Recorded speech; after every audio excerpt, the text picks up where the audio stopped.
County. That's too far away. Let Henry's do it. Nah, we're ready to close.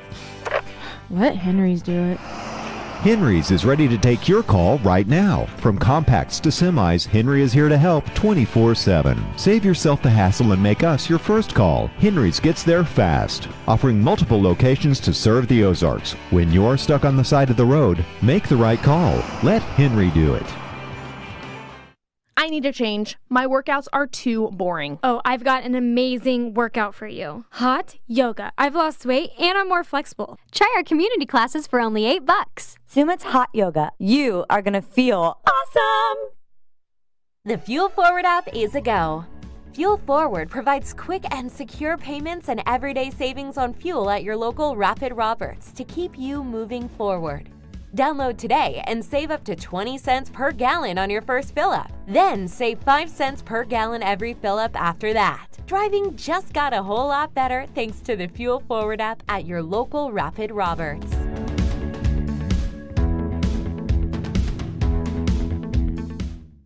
Take a breath. Here's your Be Well moment with Burl Behavioral Health. You're invited to pause and feel connected. Let's practice by taking a deep breath in and an exhale out, and start to notice the space around you. What can you see that is a reminder of your connection with others? Maybe it's a drawing created by a child, a music playlist put together with a friend, a beloved pet basking in the sun. If we look closely, there's evidence of our connection to others all around us. For more wellness, visit BeWellCommunity.org. Elite Promotions is a family-owned company dedicated to providing effective, efficient, and quality promotional products to organizations just like yours. Elite Promotions will make it simple for you and quickly find the products that will give you a reason to use Elite. Elite Promotions is the official outfitter of the Grip and Rip Baseball League, dressing all 6 teams in the jerseys you see on the field and all of our official fan apparel. Be on the cutting edge. Be Elite. Elite Promotions, ElitePromo.com.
To glory in October resumes as the Grip and Rip Baseball League prepares for its to sunny and beautiful Meadow Park in Springfield, Missouri, site of another GRBL Sunday triple header as we get set to separate the good teams from the great teams. The run to the playoffs is officially on with 3 top-notch contests today. Hello once again, everybody. I'm Rance Berger. We welcome you into Meadow Park, and we will get started today at noon as the Springfield Metropolitans take on the Republic Locos. It's been a rough start for the Springfield Mets, to say it mildly. They come into today's game with a record of 0-3, and they are short-handed today without the services of their everyday starting pitcher, Logan Wiley. They are going to try to piece it together. Logan is okay, by the way. He is presently competing in a 50-kilometer ultra-marathon. So this was a planned absence, and I mean, what else can you say to that besides, wow, what an athlete. But the Springfield Metropolitans will not have Logan Wiley today, and so they are going to start a player who is normally their catcher, but today Cole Haselhorst will take the baseball, and he will be the starting pitcher for the Mets. Their skipper, Clay Murphy, one of the most prolific pitchers of all time here in the Grip and Rip Baseball League, is in the lineup today. He will make the start at second base, but we do expect to see him on in a relief appearance at some time and point in this one, and he comes into today's game with 199 strikeouts for his career. Clay trying to get number 200. He would just become the second player in the all-time history of this league across 10 seasons to achieve 200 career strikeouts. The all-time leaderboard, Clay at 199, trails only GRBL Hall of Famer Skylar Hinson, who comes into today's game with 225 strikeouts. And fittingly, Skylar Hinson is also in this ball game. He will make the start for the Republic Locos today, also at second base. So the GRBL's intertangled web of connections just continues rolling right along. But that's something to watch for a little bit later today as Clay Murphy tries to become just the second pitcher all time to hit that 200 strikeout mark. Springfield Metropolitans also without second baseman Dustin Thomason and without corner infielder Toby Yorks. He sat out the game prior to the Labor Day break on August 24th with a knee injury. Was planning on being back in action for this one, but re-aggravated that knee injury on his way toward just taking some practice and some swings in the batting cages. So Yorks is in the Mets dugout today, but does not have on the baseball pants or the cleats. He is with his club certainly in spirit, but is not expected to go. So it's a pretty short-handed Springfield Metropolitans group, starting Cole Haselhorst on the mound, and Clay Murphy a little bit later on we expect to come in and go for career strikeout number 200. On the flip side of that, the Republic Locos come into today 1-2, but the one was a big one. They got a very nice win last time out, a 4-3 victory over the previously unbeaten Ozark Mountain Ducks. And the Locos were a little bit shorthanded in that one too. They were without their ace pitcher Skylar Hinson, and it was Ryan Cram who came on and pitched 5 innings and performed very well. He was our Elite Promotions Elite Performer of the game for the night that he turned in.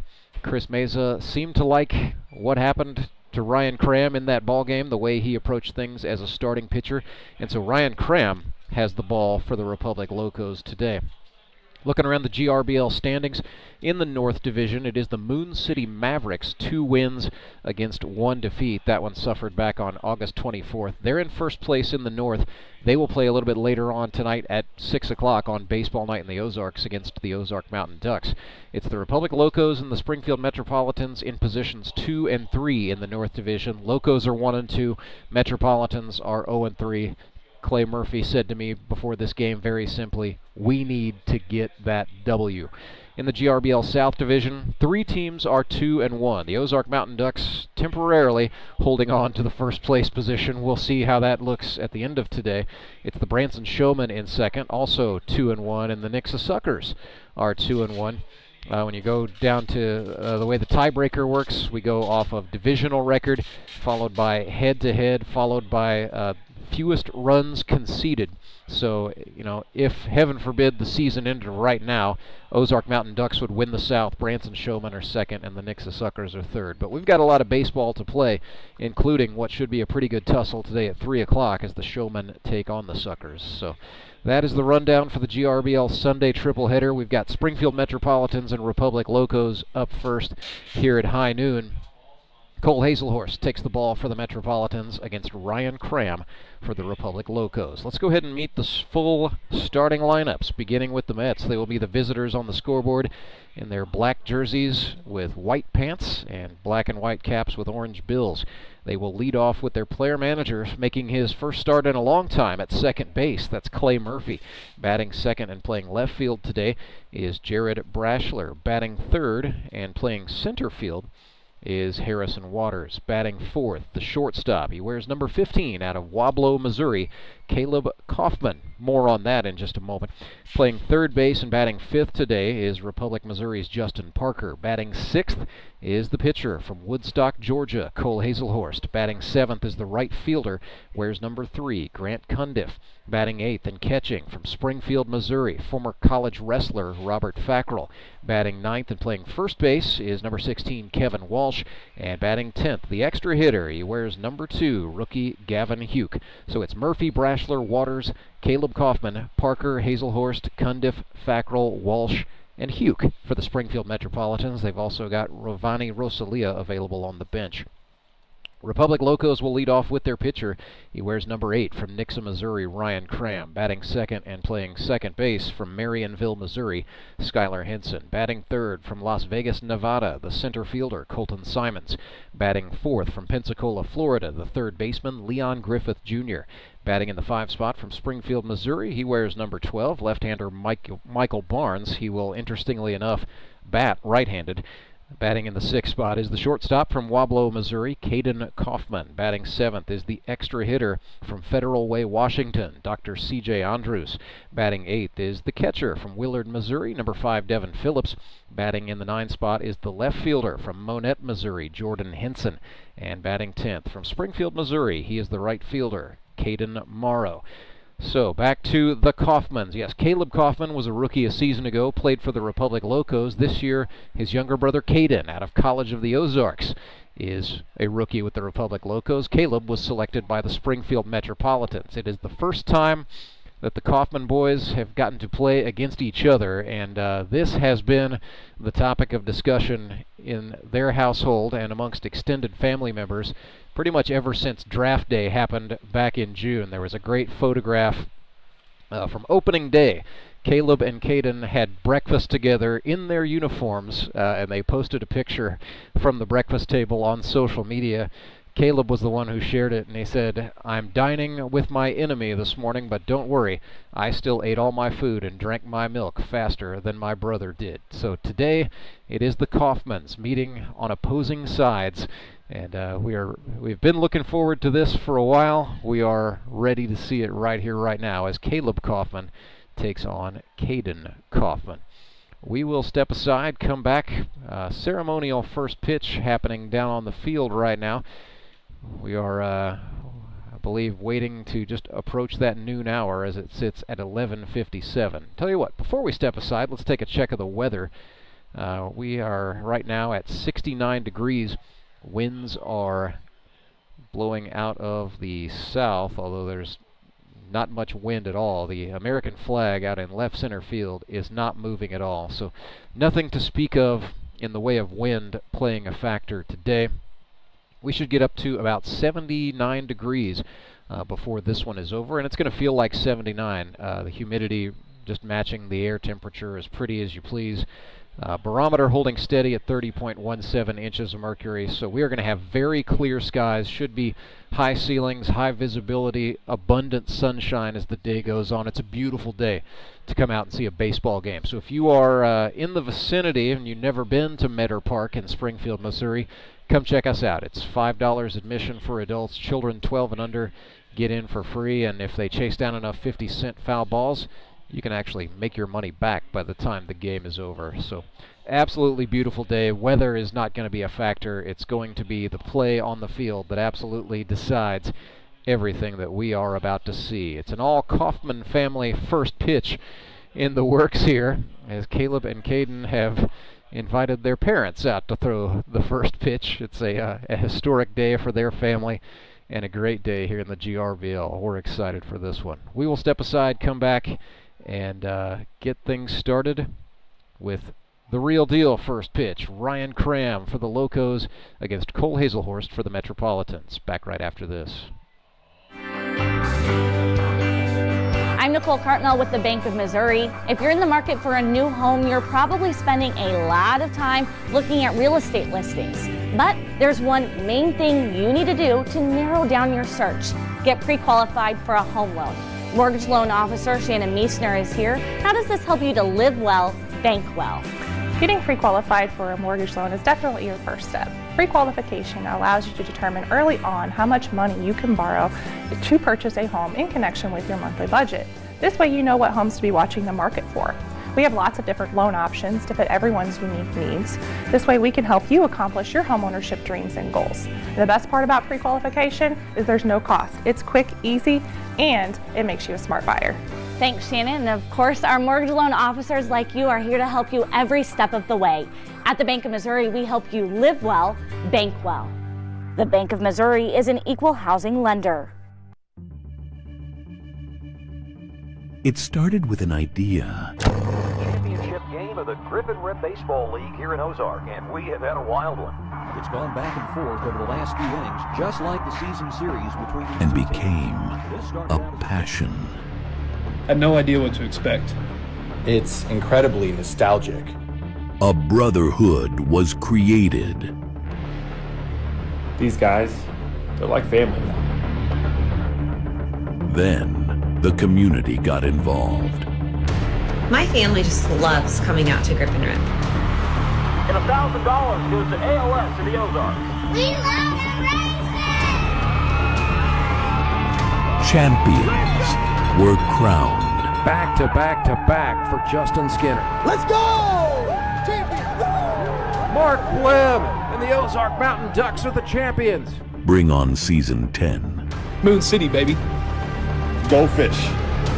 The Quack Attack is back. Let's go Locos. Let's go Mets! It's showtime. Welcome to season 10 of the GRBL. Baseball's ultimate second chance. The Fuel Forward app is a go. Fuel Forward provides quick and secure payments and everyday savings on fuel at your local Rapid Roberts to keep you moving forward. Download today and save up to 20 cents per gallon on your first fill-up. Then save 5 cents per gallon every fill-up after that. Driving just got a whole lot better thanks to the Fuel Forward app at your local Rapid Roberts.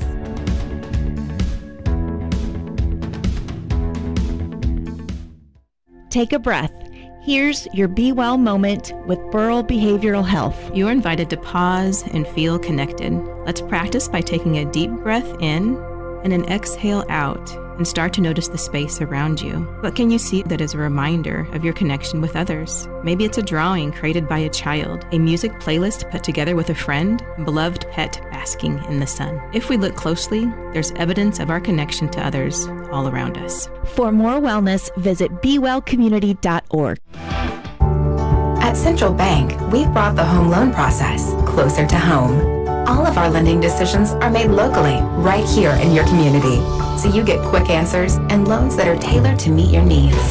So whether you're just starting your home buying journey or well on your way, Central Bank can help turn possibilities into realities. Apply online at centralbank.net or at any of our convenient locations. Central Bank. We do banking better. Member FDIC, Equal Housing Lender.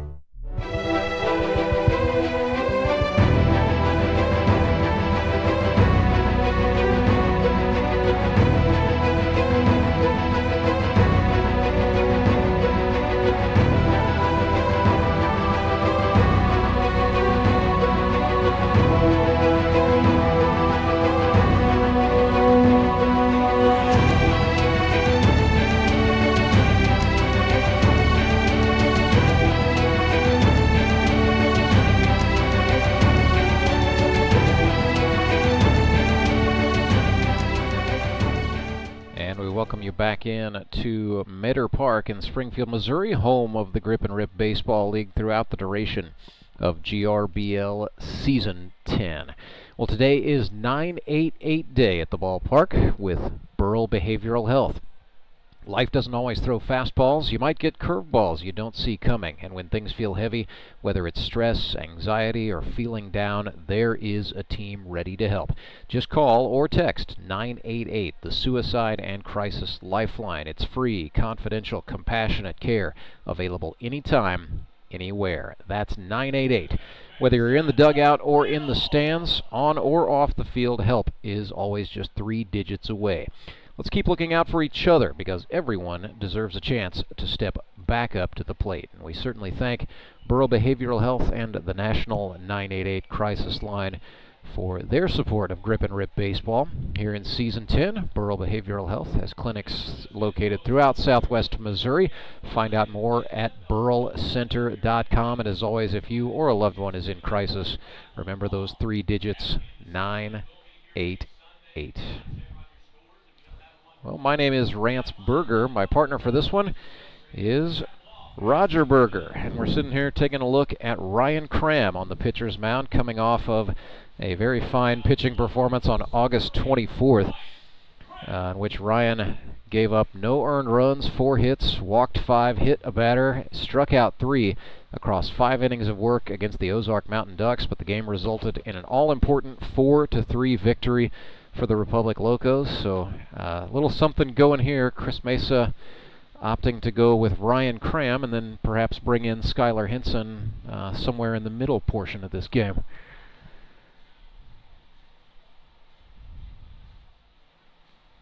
We see on the field Mike Hudgens, official game day photographer of the Grip and Rip Baseball League. Follow him on social media at MikeHudgensPhotography.com. So right out of the gate for the Springfield Metropolitans, Clay Murphy will dig in against Ryan Cram. Cram's numbers for the season: 7 innings pitched, no runs, 5 hits, 7 walks. That's a number he would like to see come down against 5 strikeouts. Clay Murphy enters today's game 46 hits in total across his Grip and Rip Baseball League career. He is 2 for 8, so batting .250 here in Season 10.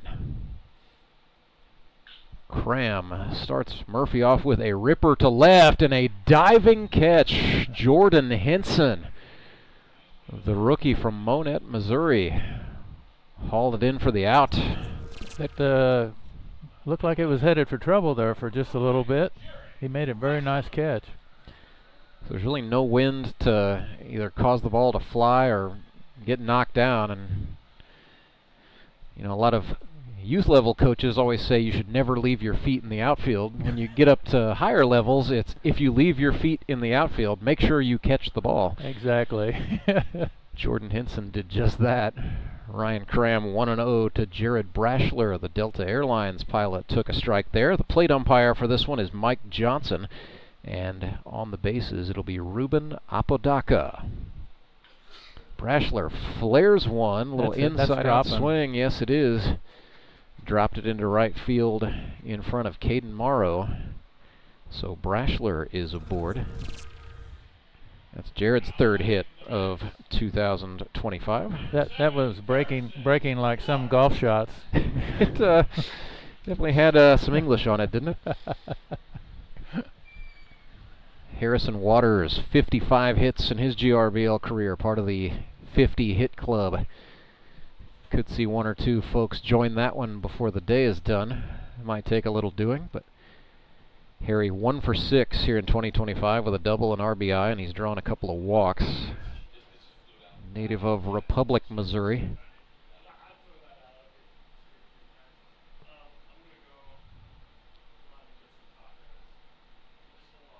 Nothing in 1, breaking ball, grounded right side. Henson up with it, throws to Michael Barnes for the out. Skylar Henson, that is. We have 2 Hensons and 2 Kaufmans in this game. That's going to be fun, isn't it? That's why I've written the names down, and hopefully I get it right. So Caleb Kaufman looks out at the shortstop and sees his kid brother Caden standing on second, 2 outs. They got a chance here maybe to get him in. Well, Caleb has been a bright spot for the Metropolitans, whose offense has struggled. He's sponsored by Worley Equipment. He is 4 for 11 for the campaign. And you look at... Oh, sorry, go ahead. I was going to say, it appears the 2 weeks of rest haven't hurt Ryan any. He seemed to have some good movement and some good zip on the ball.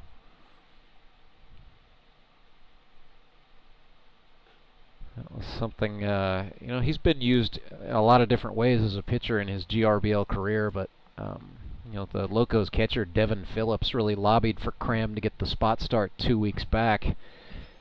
And Devin said, you know, it just fits the way Ryan warms up, you know, seems to fit his mental game pretty well, so.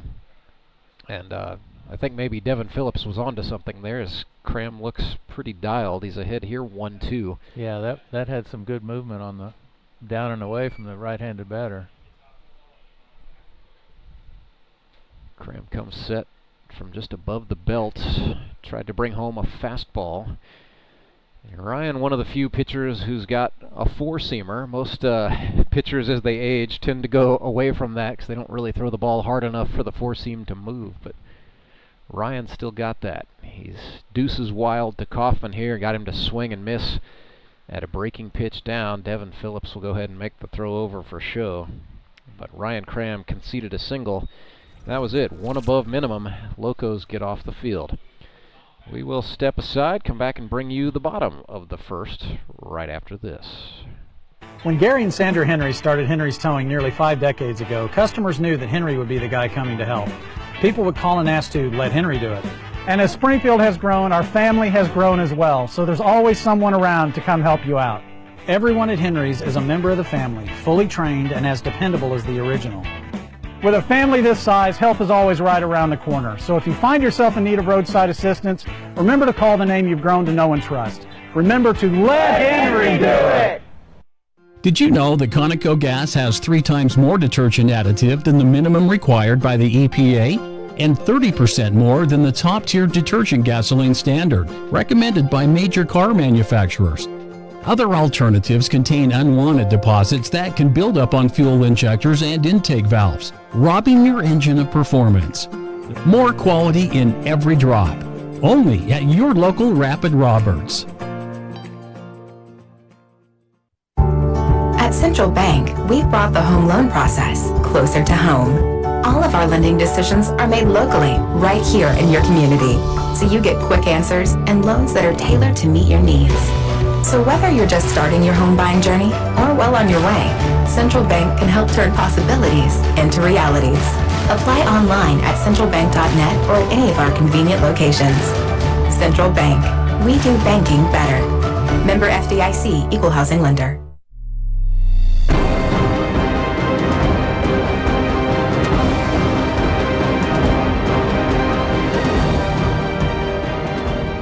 Right-hander Cole Haselhorst, the flight instructor from Woodstock, Georgia, has the baseball for the Springfield Metropolitans. He's sponsored by Haselhorst Properties, in business since 1992, offering student rentals and affordable housing near the campus of Missouri State University.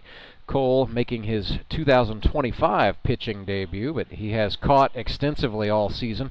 With the Metropolitans playing today without the services of Logan Wiley, he's going to be pressed into double duty for this one against the Locos. In 2024, Haselhorst pitched 14 1/3 innings, gave up 7 earned runs on 10 hits, struck out 13, walked 7, and plunked a guy.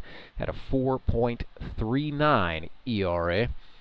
So his caddy for this one is going to be Robert Fackrell, making the start behind the plate for the Springfield Metropolitans. They've got Brashler, Waters, and Cundiff in the outfield, with Parker, Caleb Kaufman, Murphy, and Walsh left to right across the infield. Ryan Cram, the Republic pitcher, he is a native of Nixa, Missouri, is in the right-handed batter's box. Haselhorst has missed inside to make it 2-0.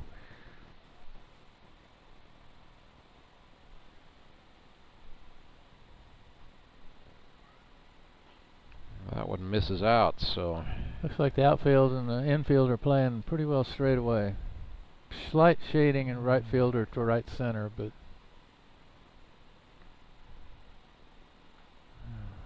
Ryan Cram turned his back on a slider for strike 1, so we worked into a 3-1. And then Ryan pulls this one to the shortstop. Caleb Kaufman hopped the throw, but it landed in the glove of Mets first baseman Kevin Walsh for the out. Very close. He almost had it. Cram's got the wheels, and Caleb Kaufman really couldn't afford to take any more time than he did.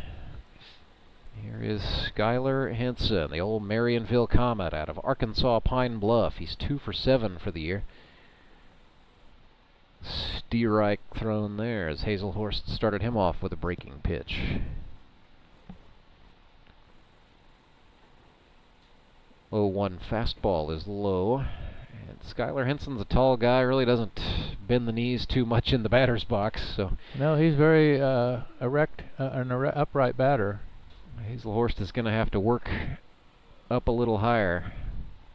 Got a called Steerike there, so it's 1-2. Came down with the fastball. Henson hit it up the middle. It's a trickler. Yes, he was close, but yeah. Close counts and three things. And this isn't one of them. You taught me that, actually. Horseshoes, hand grenades, and slow dancing. So 2 ground outs to the Mets shortstop. Get the Locos going. Here's Colton Simons, perhaps Republic's most popular Loco, native of Las Vegas, Nevada. Went to Shadow Ridge High School. He's sponsored by Rep Mo Baseball Club, where he is known as Coach Colton, and Acres of Envy Landscaping. But yeah, I think there was a party in the streets of Republic, Missouri the night Colton Simons got drafted to the Locos. Spent his rookie year with the Ozark Mountain Ducks, had 5 hits. He is wearing the collar here in 2025, so looking to get on here in September. Probably has a few people watching him. Young people are watching. Well, usually his kids are always here, and then yeah, he tends to bring a pretty good entourage. We had a lot of fun opening night back in August. He actually had, I think, the entirety of the team he coaches was here cheering on Coach Colton for that one. Swung at a breaking pitch. Haselhorst may have found something with that slider. It's moving well. He's got it moving well. He's working at a quick pace, and got him. Went to it again. Back-to-back sliders. First K of the day for Cole Haselhorst, and he goes 1, 2, 3. Foot on the gas pedal, and we will keep our foot to the gas pedal. Come back and bring you the second inning. It is Locos nothing, Mets nothing, and we're back right after this. Life is full of things to worry about. Your home's foundation shouldn't be one of them. Vertical and horizontal foundation cracks, windows and doors that stick are all indications that your home has foundation issues. At Foundation Recovery Systems, we offer permanent solutions that help put your worries to rest. Call us today for a free inspection.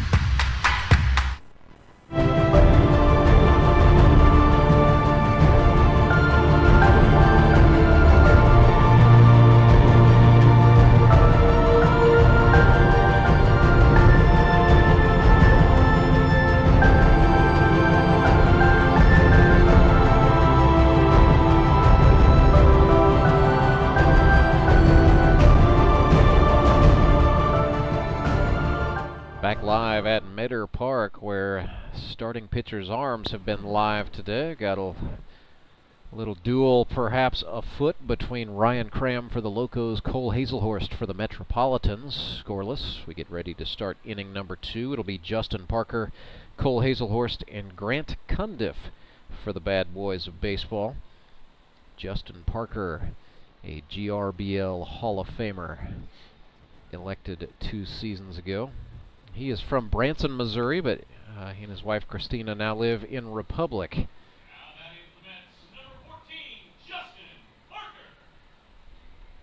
Don't know if this is a good thing, a bad thing, or a normal thing, but when JP walked into the stadium, he was drinking a can of Mountain Dew Baja Blast. So, an interesting choice in pregame bevs. That is tailing downward and in, so perhaps the limey citrus flavor did JP a lot of good, as that is his first base hit of 2025, a slump-breaking Texas leaguer to left center. And he is aboard for Cole Haselhorst. I guess we'll hopefully see if Cole can help his own cause here.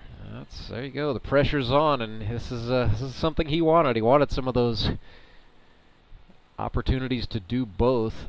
You know, in the early stages of his career, he was just a catcher full time, but Clay Murphy selected him to the Mets in 2024 and said, "Sure, I'll give you some shots." Wild one got away from Phillips, and you kind of see the extra slump of the shoulders there as Devin chased the ball back. He's just frustrated with himself there. Cram missed down, but Phillips felt like he should have had that one. Nonetheless, Parker's going to move up into scoring position. Cole Haselhorst, sponsored by Haselhorst Properties. Got a feeling his granddad's probably at home watching this one as he looks at a slider for a strike. 2-1. They're not seem to trying to hold Justin Parker too close to second right now. JP not exactly known for base stealing. He's usually known for making it to second base by hitting the ball really hard. Grounder to the third baseman, Leon Griffith. Did a great job there. Stopped and looked Parker back to second base before he fired it over to Michael Barnes for the out. That was a good play. As one of your announcers says to the young players, you know, you got to pay attention to where the runners are on the base and make sure you don't give up that cheap base. Sounds like you've been watching Clay Odell. I feel guilty that this is the first time in a long time I haven't been on the internet watching the streaming. Grant Cundiff, sponsored by CNH Reman, is the batter. Graduate of Missouri S&T, 1 for 8. Had 6 hits his rookie season with the Mets in 24. 0-1, make it 1-1. A little bit outside.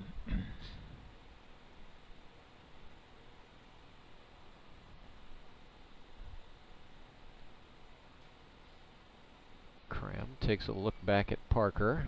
Yeah, he took a big old lead. He was daring Ryan to make the move. Cram did not oblige, and instead he threw strike 2 to Cundiff. JP is dancing from second base. He's definitely distracting some of the middle infield there. Whoop. That's going to be flared. That's going to carry out of here. So we will set up and do the 1-2 pitch again. Got one fence, but not the second. That is prime time for somebody to make 50 cents from Central Bank. So there's a large group of infielders out and outfielders out there. Yeah, the kids are on a big patch of turf just beyond the Metropolitans dugout. 1-2 pitch, and Cundiff looked like he was fooled for a split second by the slider and then did well to just stay in the hunt by tapping it foul. Yeah, that definitely was behind that one.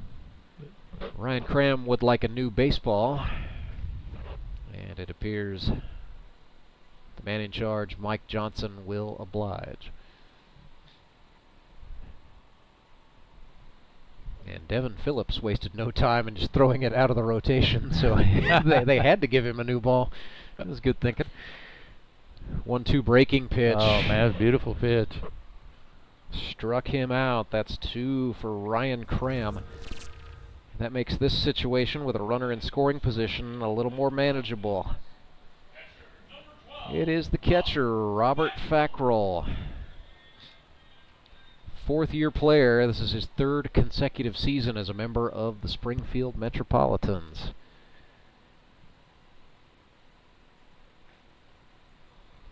Works as a kitchen manager. He's actually held just about every job there is to hold in the restaurant business, short of being the proprietor. And that day's probably coming. So Cram worked him down, then he took him upstairs for a swinging miss. That high pitch is just awful hard to lay off of. The 0-2. Cram flares it. That's going to get over the head of the second baseman, Skylar Henson. Parker coming around to score, and the Mets take a 1-0 lead on a 2-out RBI single by Robert Fackrell.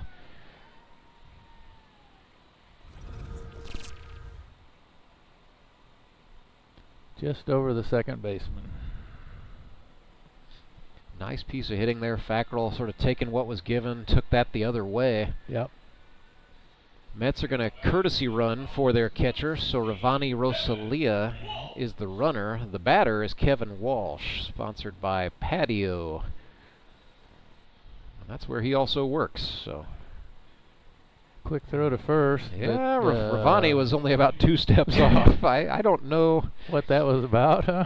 I think Ryan Cram just wanted to see if Michael Barnes was alert over there, or if he could just catch Ravani, you know, coming off the bench, maybe not quite awake yet. Yeah.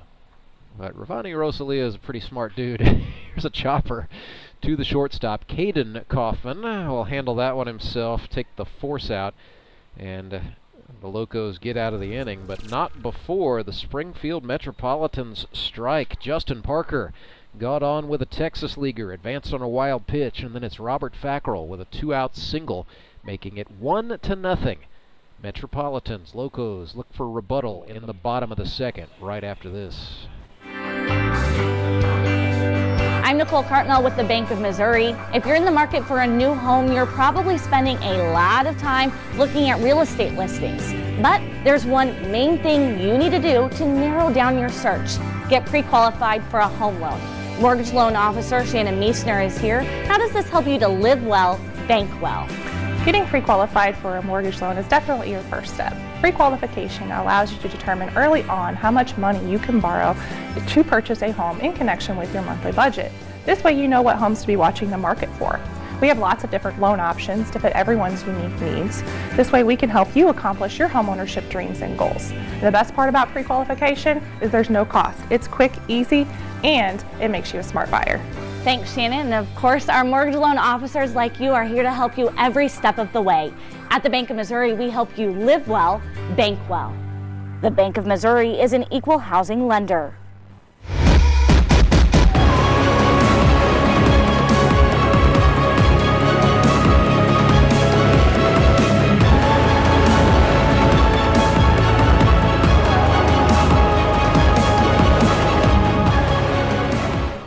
Cole Haselhorst worked a 1-2-3 in the first, coming on here for the bottom of the second.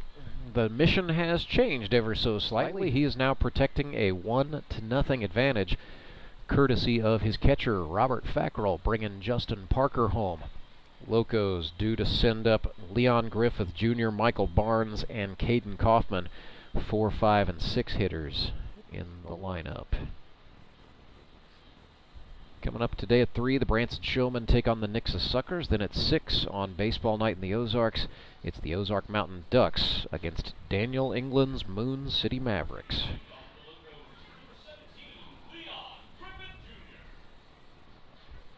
So Leon Griffith from Springfield, Missouri by way of Pensacola, Florida. This is Leon Griffith without a beard. We're getting to meet him for the first time here in the GRBL. Are you sure it's Leon? That's what I said.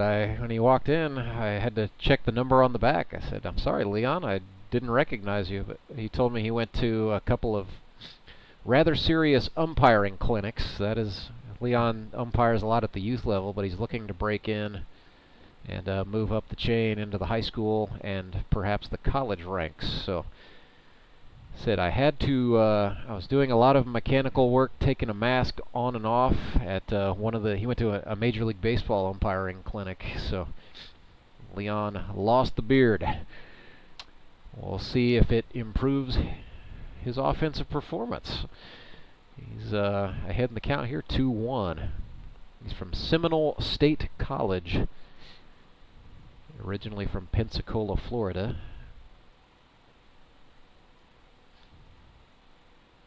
Haselhorst threw him a heater. Leon reached out and spoiled it, so it's 2-2. During warm-ups, he was making the catcher's glove really pop, so he seems to have some velocity on the ball too today. This could turn into a pretty good pitcher's duel. Wouldn't mind that. That was a fastball down, 79 on the stadium gun, but not a strike, so 3-2. Griffith, who works by day as a roofing inspector, watches one go down and in, and he's aboard. Not a bad plate appearance. When you're down by a run, you take your base runners however the other team's going to give them to you. Sets up an opportunity for Michael Barnes, Springfield, Missouri native who went to Fort Scott Community College and finished out at Drury University. He was a pitcher in college all the way. Really loves that he can come out here in the grip and rip and be a two-way player. He should be pretty familiar with this facility. Well, so they practiced here a lot. At the time he was at Drury, he actually was. The Panthers were full-time out at U.S. Baseball Park in Ozark. Okay. Nonetheless, if you're a kid in Springfield, chances are you've played at Meadow Park at some point in your life. Mikey B, 2 for 7 here in 2025. Had 7 hits with Moon City a year ago. Best year was 2023, where he had a 10-hit season. So Leon Griffith took off. Fackrell's throw sort of pulled his second baseman Clay Murphy off the bag.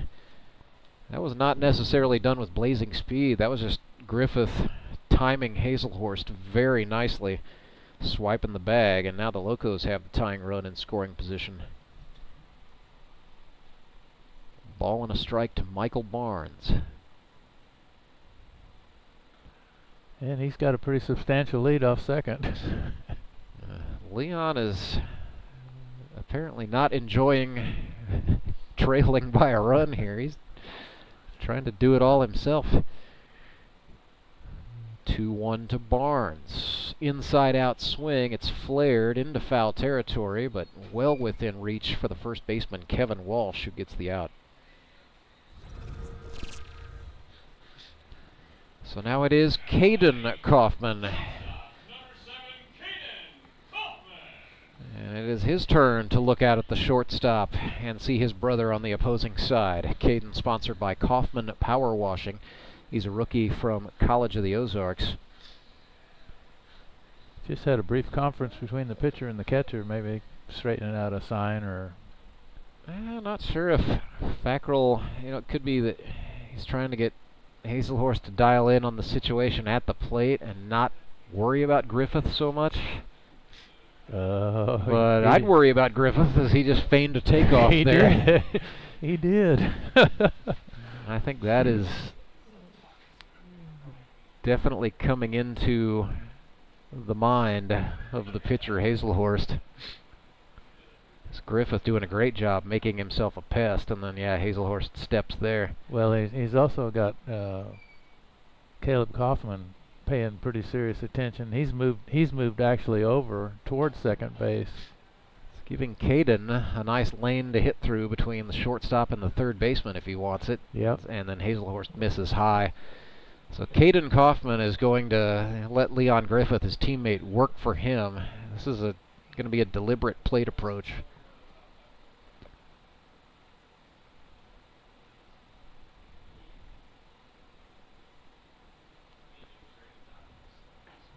Breaking pitch from Haselhorst for a called strike. Kaufman thought about a check.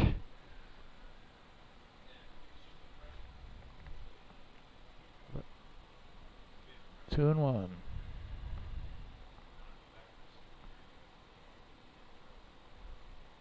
Haselhorst came back, got the fastball on the inner half that time. So it's 2-2, 1 out. It's a one-run ball game, bottom of the second. But both teams are acting like that runner on second base, Leon Griffith, is very important. Haselhorst comes home, breaking pitch. Kaufman lifts it in the air, right center field. Harrison Waters will not get there, so Griffith will advance to third and stop. Caden Kaufman has the first base hit of his GRBL career, and it comes at a fine time for the Republic Locos.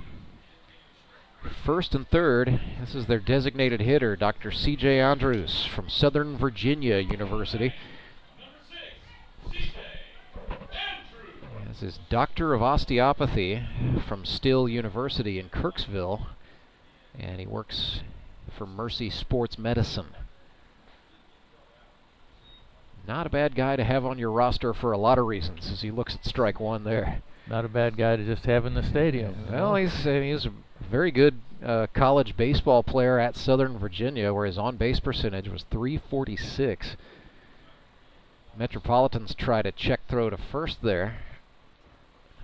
Unsuccessful. Kaufman got back. I hate to say, but as the way Griffith has been dancing around on all the bases, I'd be leery about him taking off.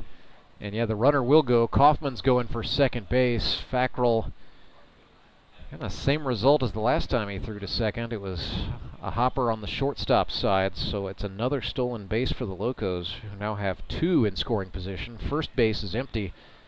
C.J. Andrews has a 1-1, and the native of Federal Way, Washington, has an excellent shot It's scooping up 2 runners here. He could. Haselhorst tried a breaking pitch. Andrews went upstairs. That will, oh my gosh, it one hop to the shortstop. Locos will tie the ball game, but he was able to hold the runner on second. Gosh, but, yeah, tremendous job by Caleb Kaufman to keep brother Caden at second.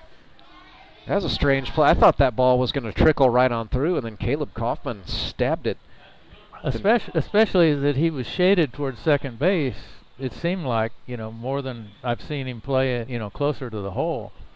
But, yeah, he got over there and got a hold of it and kept it in the infield. So that sets up Devin Phillips try to bunt there. It is one out. Runners on first and second. 0-1. It's an RBI single to the shortstop for C.J. Andrews officially. That's something you don't write down every day. No, that's kind of unique. This one is pulled, but it is right at the third baseman, Justin Parker, and they will get a 5-4 double play out of that, doubling off Caden Kaufman, who's caught. So the Locos plate 1, they strand 2, including a man in scoring position. We've got a 1-1 ball game. The back and forth is afoot here at Meadow Park. More Mets Locos after this. Your local Hotsy dealer is an expert with hands-on cleaning knowledge to help you select the ideal pressure washer for your job. Take confidence in knowing you have a resource for all your cleaning needs. Service can be scheduled in-house or on location by a factory-trained technician using genuine Hotsy parts. Be sure to ask about scheduled maintenance plans, as well as a variety of accessories to clean more efficiently. And don't forget the soap. We have detergents for every cleaning need and have a bulk delivery program. Customized wash bays and mobile cleaning systems are also available. Build a partnership where you're a name, not a number. Contact your local Hotsy dealer to see why nothing cleans like a Hotsy.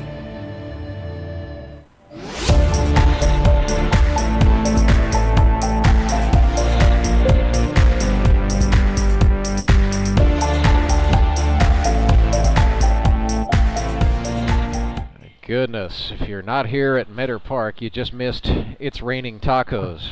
Take that for whatever it's worth to you. Locos sending Ryan Cram back out. It'll perhaps be decision time for both clubs at the conclusion of this third inning. Rules in the GRBL state that each team must make a minimum of 2 Henry's towing pitching changes per game. A pitcher is generally restricted to no more than 3 innings, but each team may designate one as the 3+ pitcher, and he may go a max of 5 innings. So usually the start of the 4th is decision time for many a manager. We'll see how it goes here. Since I'm not qualified to be a manager of baseball teams, I'd have to say that the effectiveness of the 2 pitchers they've got here today, I'd be sorely tempted to let them go more than 3. Yeah, and the Locos did that with Ryan Cram last time out. It was let's give him the start and see what he does, and he more than answered the challenge. But again, Metropolitans without Logan Wiley, who's normally their starter and normally their 5-inning guy, so they're working off script. Gavin Huke, the batter here, sponsored by C&H Reman. He is originally from Carthage, Missouri, where he went to Carthage High, but now lives in Walnut Grove, Missouri. Swinging a foul ball off the bat of Huke. Wears number 2. And like I said, sponsored by C&H. He actually is a product engineer at C&H Reman. So that company's fingerprints all over the GRBL, all over the Metropolitans here in 2025, as they also have Grant Cundiff on the roster. So the Mets improved their academic standing. They could probably go solve a few differential equations if it ever came down to that. Ball and 2 strikes. Cram took a breaking pitch there, but that did not dip into the zone, and Huke was brushed back.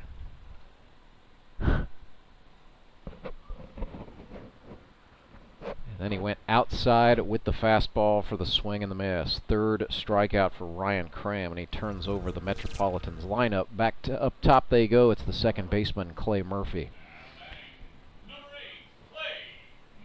I don't believe Clay Murphy ever took differential equations during his time at the Missouri State Bears, but he did play some significant baseball. Played some serious ball in the GRBL. His name is on the Howard Bell Trophy 4 times. Did it 4 in a row from 2020 to 2023 inclusive. And he won the MVP award 3 out of 4 times over that same stretch. Murphy flew out to left field first time. So Jordan Henson looking alive out there once again. 0-1. Cram missed very high. Very subtly touched his chest there to signal to the catcher Devin Phillips the old my bad. 1-1 breaking ball is pulled just foul. I think Clay would like to have that one back. He's a little upset with himself. So Murphy, another one of those guys, had the baseball bat taken out of his hands by Keith Gutton and legendary pitching coach Paul Evans at Missouri State. But playing here in the GRBL, getting to be a two-way guy with just 14 or 15 players on the roster, he's really done well. Strikes out there, Ryan Cram dealing. He asked the umpire exactly where that one was. I think it was inside and just a little low, maybe. It's in the catcher's mitt. Is where it ended up. Yeah, well, that's Mike Johnson does have a pretty good sense of humor, and he's excited about the opportunity to come call some games here in the GRBL. Oh. Got to visit with the crew a little bit before the game. Foul off to the right again. Jared Brashler has been doing that today. Did single out to right field his first time up. Whoa. Yeah, that is pulled sharply down the left field line. That ought to be, he's going for the second for sure. Just the fielder just got it, so they'll hold him to a double. Yep. Jordan Henson hit the cutoff man, but a stand-up double for Jared Brashler with 2 outs. He is now 2 for 2 on the day, and more importantly for the Mets, he is on in scoring position. In a tie ball game, batter is going to be Harrison Waters. Dirty Harry, sponsored by Waters Cinema. I believe he's a little bit due. Just a touch. 1 hit in the first 2 games. He was out of action week 1, so this is his 3rd game for the Mets here in GRBL week 4. They had 8 hits for the club a season ago, had 14 the year before that. Normally pretty reliable double figures hitter with an average above 330. This is grounded to the second baseman, and Skylar Henson will get the throw there in time for the out.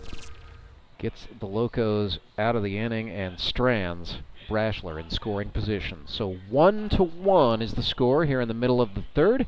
Back with more Grip and Rip baseball right after this. When Gary and Sandra Henry started Henry's Towing nearly 5 decades ago, customers knew that Henry would be the guy coming to help. People would call and ask to let Henry do it. And as Springfield has grown, our family has grown as well, so there's always someone around to come help you out. Everyone at Henry's is a member of the family, fully trained and as dependable as the original. With a family this size, help is always right around the corner. So if you find yourself in need of roadside assistance, remember to call the name you've grown to know and trust. Remember to let Henry do it! Mr. Callahan, let's play Word Connect. I don't want to. I'll start. I'm not gonna. Air. Services. Professional. Trustworthy. Quality. Satisfaction. Everyday. Overnight. 24/7. Repair. Replace. Air. Water. Heating. Cooling. VIP. Membership. Okay, that's good. Okay, that's bad. Stop. Go. Jimmy! Mr. Callahan! Fired. Hired. That was fun. Again? Call Air Services today.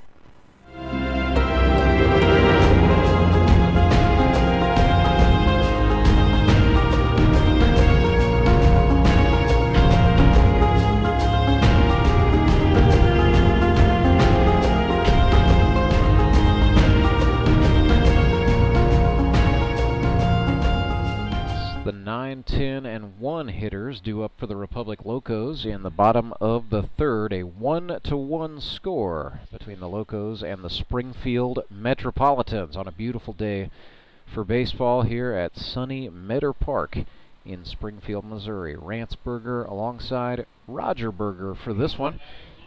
Batter for the Locos is the left fielder Jordan Henson. Had a spectacular catch back in the first inning. He's a teacher at Logan Rogersville Middle School and also coaches in a couple of different sports programs there. Swung and pulled this one foul. That is well out of the stadium and maybe on Fremont Avenue, if I'm not mistaken. It is on the avenue and rolling. Well, we love our Central Bank 50-cent foul balls, but we don't advise going into traffic to get one.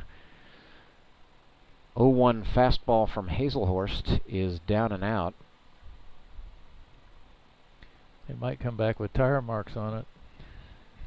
If it comes back at all. Haselhorst exhales sharply, winds and fires. Henson was thinking big with that swing. It is pulled foul and then dropped in foul territory by the third baseman, Justin Parker. That was unfortunate. He had it. One of those in and out, and it looked like it rolled sort of up his forearm. Yeah. Just JP kind of got it on the heel of the hand instead of in the web.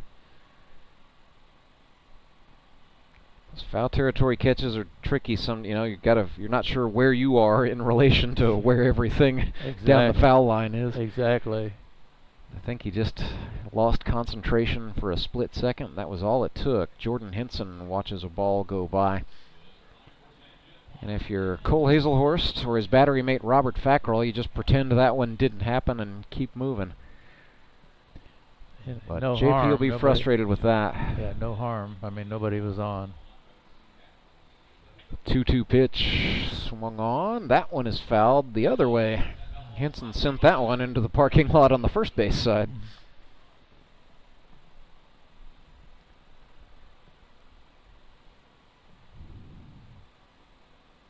Another 2-2 coming up. Jordan Henson making Cole Haselhorst work. Whoa. That baseball came out of Cole's hand quite early, I would say. Missed very high. Just a little high.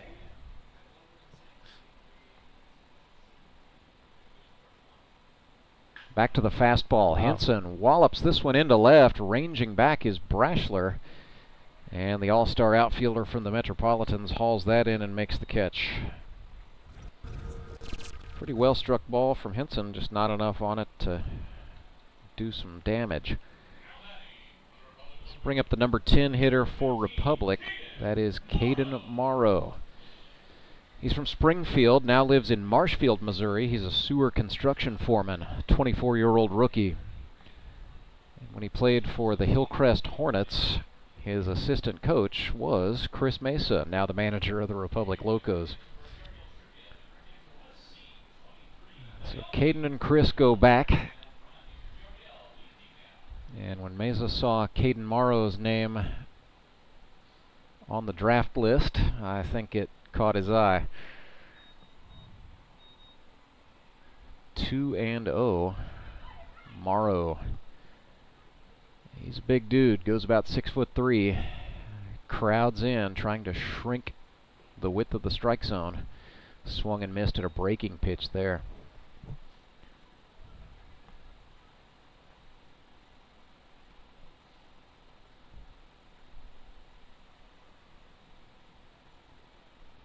Haselhorst rocks and fires. They try the curve again, and that one didn't hook up. So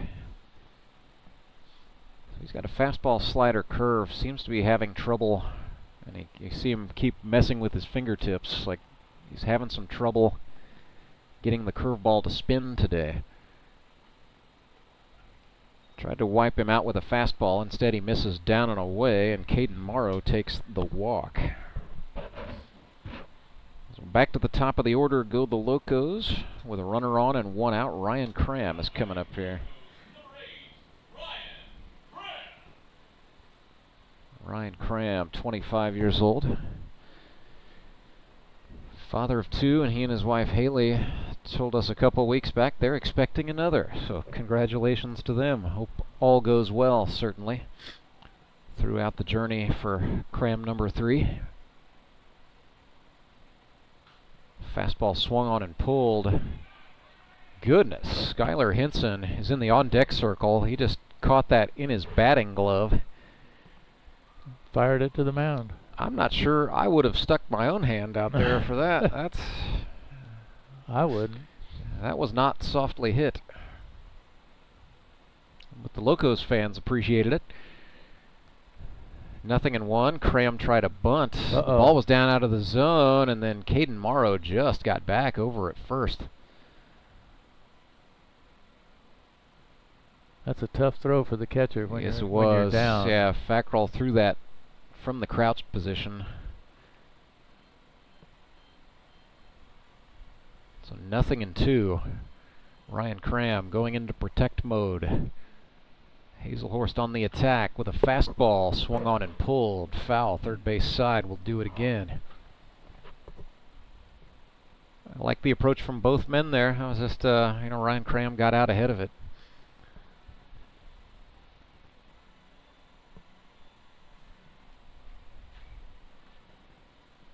Yeah, Morrow's slowly kind of He's creeping towards second. Being a little more careful, I think, as Cram grounds this one to third, and that is foul.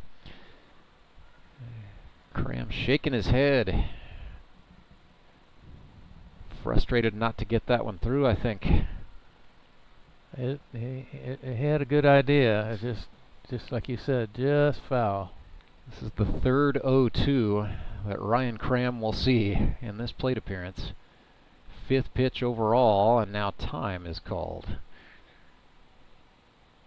Mike Johnson, the man in charge, giving it to him. Umpires from the Mid-America Umpires Union, and we certainly appreciate the MAU's long-standing partnership with the Grip and Rip League.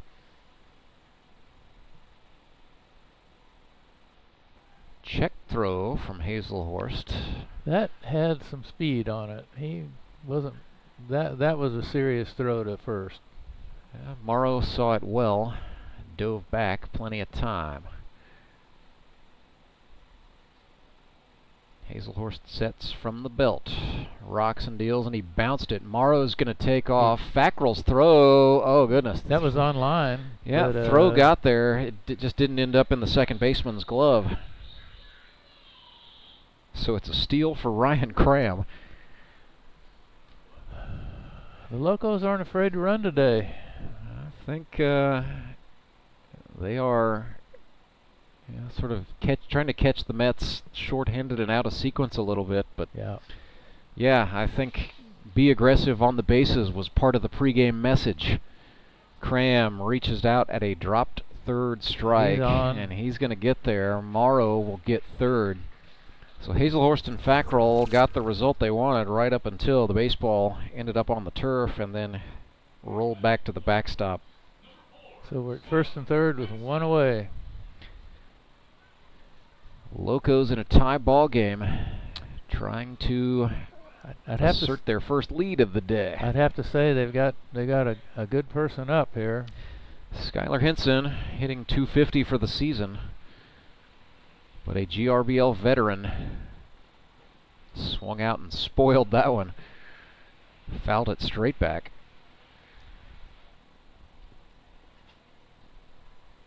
So Hinson spent a season at North Arkansas College and then 3 years at Arkansas Pine Bluff. Ended up with a finance degree and ended up back in Springfield, Missouri in the banking business, where he still is.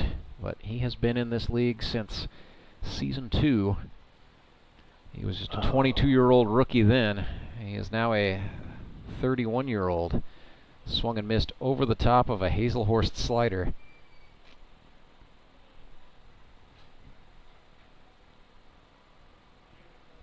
Cole attacked him in. That was just not a comfortable looking swing. No. Got him on the fastball. It's a stolen base, and then the Mets, well, they kicked it a little bit, but the end result is going to be 2 outs and 2 runners, second and third. Back-to-back strikeouts for Haselhorst. And he's got a chance to get out of this jam. I think the good thing that if Coach Odell was here would say that to the young players is that the Mets were able to keep the ball in the infield. It didn't go toward the dugout or to the wall, and the guy on third could not advance safely. So here's Colton Simons, sponsored by Repmo Baseball Club and Acres of Envy Landscaping. Looked at a breaking pitch high out of the zone. Simons went down on strikes his first time. 2 men on, Coach. Here's your chance. No pressure. Slider swung on, fouled back. Metropolitans are playing Simons at more or less standard depth on the infield. Outfielders favoring a slight pull, but that's pretty typical of a right-hander in the GRBL. They've pretty much stayed in the same orientation for most of the batters.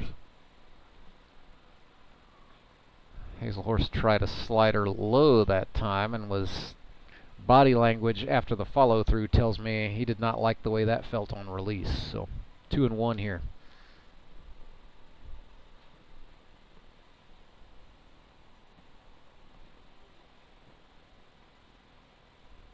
Haselhorst. That's the curveball he's been looking for all day long. He located on the inner half for strike 2.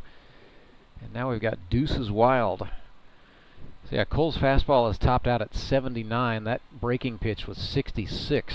So you could tell it was less speed. Went to a slider there that Simons was able to reach out and spoil.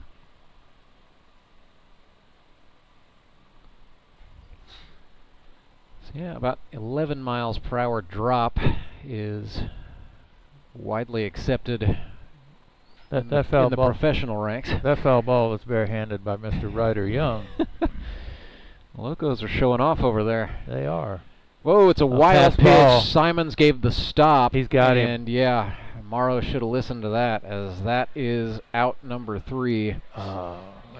That was a good defensive play. Yes, indeed. A favorable bounce. Robert Fackrell got a hold of it and did exactly what you're supposed to do. It's a wild pitch, because it did not touch any glove on the way to the backstop, but Robert Fackrell recovered. They catch Morrow, and the Metropolitans wiggle out of that mess unscathed. 1-1 is the score. We're back for inning number 4 right after this. Did you know that Conoco gas has 3 times more detergent additive than the minimum required by the EPA? And 30% more than the top-tier detergent gasoline standard, recommended by major car manufacturers. Other alternatives contain unwanted deposits that can build up on fuel injectors and intake valves, robbing your engine of performance. More quality in every drop. Only at your local Rapid Roberts. Support local, give local. We hear it all the time, and when it comes to blood donation, there's an easy way to make sure your gift is being used in your community. Donors with Community Blood Center of the Ozarks provide every drop of blood, platelets, and convalescent plasma to patients in over 40 area hospitals. How do I know why that's important? Because my youngest daughter, Jocelina, is alive today thanks to local blood donors. Find out how you can help at cbco.org. Local donors, local patients. That's the Community Blood Center of the Ozarks difference.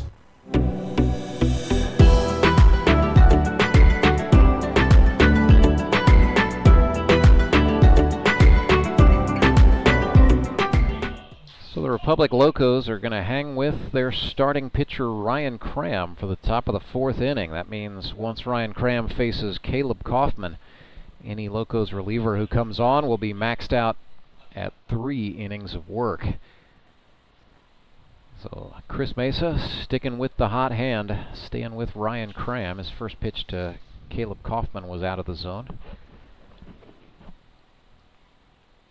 That was a fastball swung on, fouled. Activity in the Metropolitans bullpen. Left-hander Harrison Waters is up and throwing, but just starting to get loose. Caleb Kaufman from Wablo, Missouri, now lives in Strafford. Sponsored by Worley Equipment. Jumped ahead 2-1.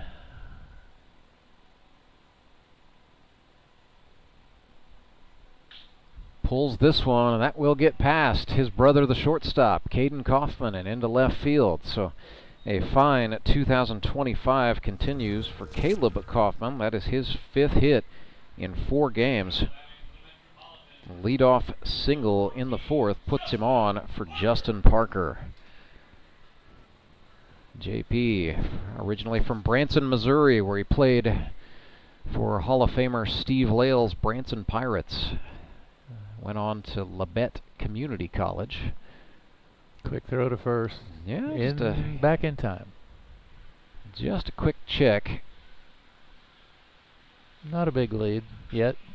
Up the middle it goes. Ryan Cram is going to throw back. They hit Caden Kaufman, the shortstop, for 1, and a 1-6-3 double play. And a little brotherly swat on the behind for good measure. Well, I think Caden kind of slid early there just to give his brother a chance to have a clean throw. maybe he was afraid of where he was aiming. Yeah, I think little brother, he did not want to give little brother Caden a free shot, did he? So 2 away, and the batter is Cole Haselhorst, sponsored by Haselhorst Properties. Coming up to some Kenny Loggins. That's new for Cole here in 2025. Haselhorst Properties, in business since '92, offering student rentals near the campus of Missouri State University. Was that Danger Zone? No, that was Playing with the Boys. Got from it. That iconic volleyball scene. Got it.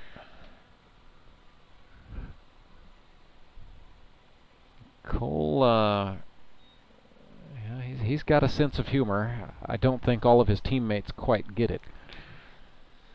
I understand. It's 2-0 wow. pitch goes wild.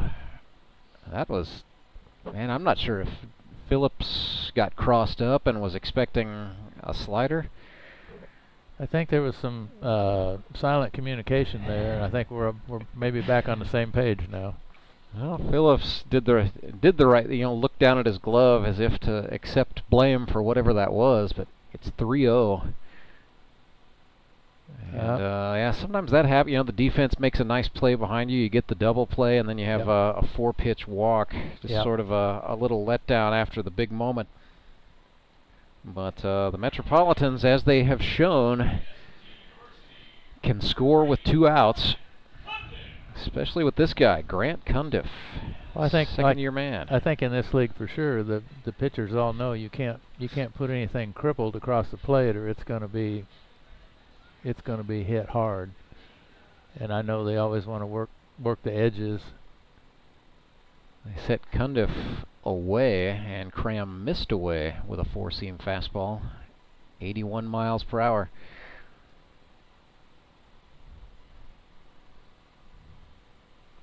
Oof, that one bounced, and so the command seems to be. Yep, patted himself on the chest. That's sort on of me. Back to back when the pitcher touches the chest. But his problem is that it's been a minute since he's thrown a strike. Ravani Rosalia is the pinch runner for the pitcher Cole Haselhorst. That is swung on and chopped up the middle to the shortstop. Caden Kaufman, and then he lost the handle. So the inning will continue. Rosalia did well to advance to third. E6 goes on the board. And it is first and third for Fackrell. He's got 1 RBI today. He has a chance to play hero again. Cram missed that one outside, and then a throw down to first almost ended up in right field. Locos needing to dial it in here. Lock in, as the kids say. Slider, no. 2-0. He's consistently missing on the outside edge right now. Fackrell swung on, and I thought he might go ahead and take, because he wanted that one. He's watched a couple of 4-pitch walks.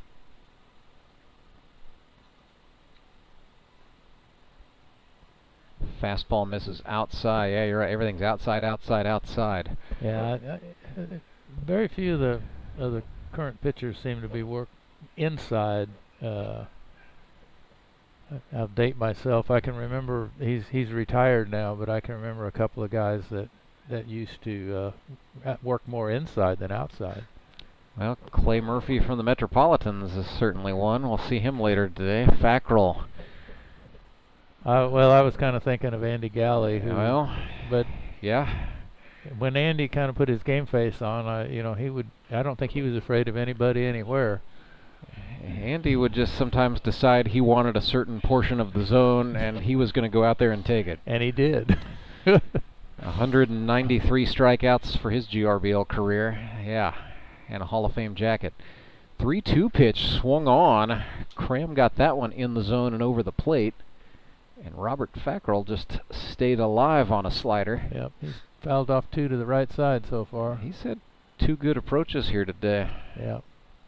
Another payoff pitch, swung on and missed. The off-speed change gets Robert Fackrell. And so it was Ryan Cram's turn to wiggle out of the jam by way of his 4th strikeout of the day. 1-1 is the score. Locos will come to bat in the bottom of the 4th. That's next. I'm Nicole Cartmel with the Bank of Missouri. Whether you're looking to pay bills or make a big purchase, sometimes you need cash quickly to take that next step. A consumer loan might be a perfect option to help you live well, bank well. Sonia McClendon, one of our branch managers, is here to explain. Thank you, Nicole. We provide personal consumer loans for almost any purpose, from building your credit to financing that new car. We offer competitive rates, and decisions are made locally so we can get you the money that you need quickly. But what makes our consumer loans unique is that personal touch. For example, I recently worked with a customer to secure a loan for a horse trailer. He could have went elsewhere, but he chose to work with his bank because of that personal relationship that we've built with him. Being able to work with your personal banker that you know and trust makes a big difference. That's right, because we work with our customers to help them live well, bank well. Get started at bankofmissouri.com.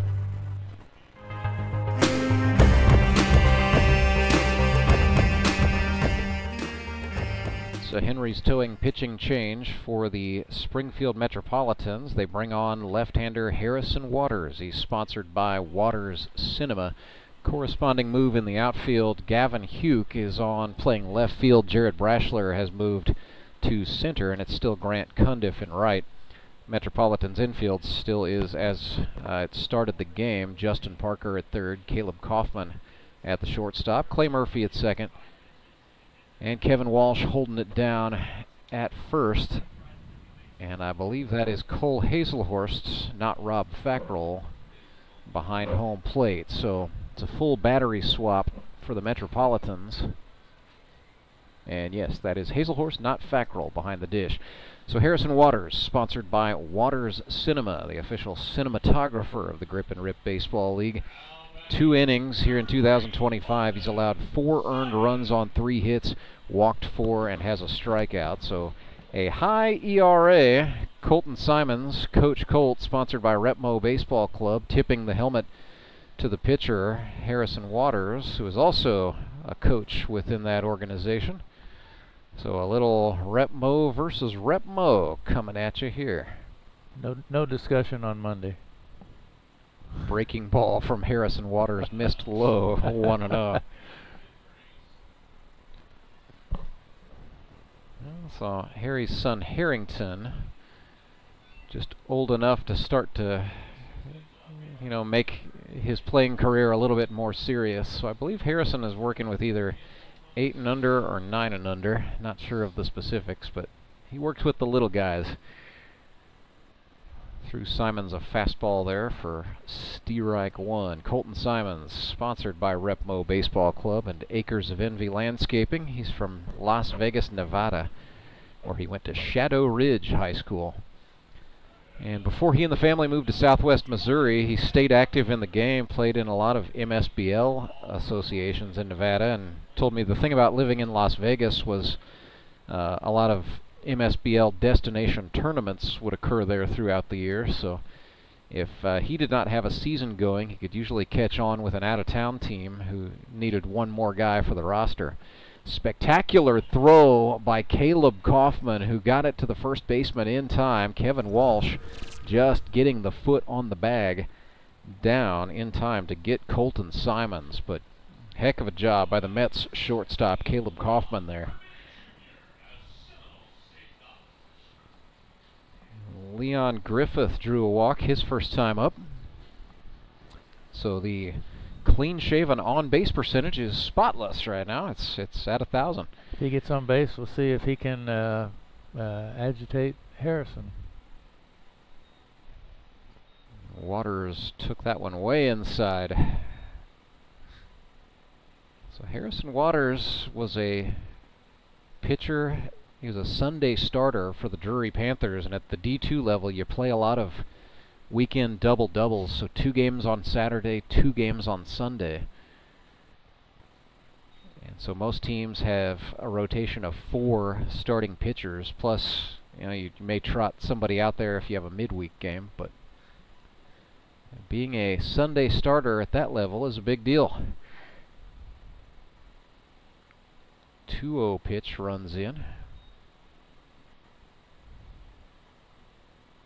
So Waters was a versatile college player, as was Griffith. He can pitch, he can play infield. He was actually, you know, most of his tryout was spent at the catcher spot, but the Locos, I think, originally planned to platoon. They drafted Devin Phillips. But they like the way Leon Griffith plays third base, and they like what Phillips has been doing with the pitchers, so that's just sort of the way things have shaken out. Of course, with the smaller rosters, you have to be able to be flexible. Teams absolutely can't afford to just carry one catcher. That's a position where you can, you know, get your fingers smashed or other things, and you can actually have to rest for a while and not be able to play. Michael Barnes is the batter. That's another check throw on Leon Griffith. And yeah, I think Harrison Waters was paying close attention from center field. He was. The first time Leon got on the bases. He's giving him a look. Well, left-handers, you know, have a little bit of an advantage when it comes to picking runners off at first. But, you know, I just noticed he's setting up, and he's past the arc there, you know, which is... Yeah, it's about a 4-step lead, and then his secondary is also a couple good hops. Yeah, he's being pesky. And he's being serious about, he wants to go to second. He's going to probably make him throw over there again. 1-1 to Michael Barnes. Yeah, Griffith faked a motion there. Waters took a long look and came at him. Little 65-mile-per-hour breaking pitch that dipped into the zone.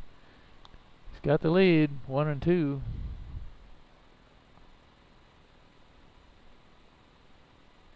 There is casual throw. Yeah, that was just more of the ICU throw. Yeah. Sometimes I think the pitchers do that too. Also, it's a head game with the batter. Yeah, Griffith's lead is now a step longer. Uh-oh. And yeah, that got to Waters as he spiked it into the dirt. Haselhorst blocked it. Griffith rounded second, and then Haselhorst will look him back down. So the wild pitch moves Griffith into scoring position. That's very important here. 1-1 ball game. That could be one out on the board. That could be big. Like you said last week, you know, the Locos were 4-3, so, you know, 1-run game. And then Waters missed up that time. We'll do a 3-2.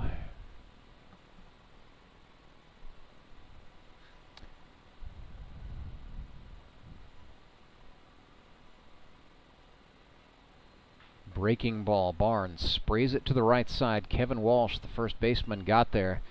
And if you're going to ground out, that was the place to do it. Right side of the infield. Gives Leon Griffith the opportunity to advance 90 feet. So puts 2 away. And the batter is Caden Kaufman, who is 1 for 1 on the day with a single.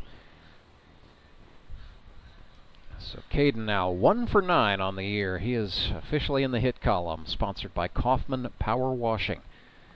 23-year-old rookie from Wablo, Missouri. Swung with big intentions there at strike 1.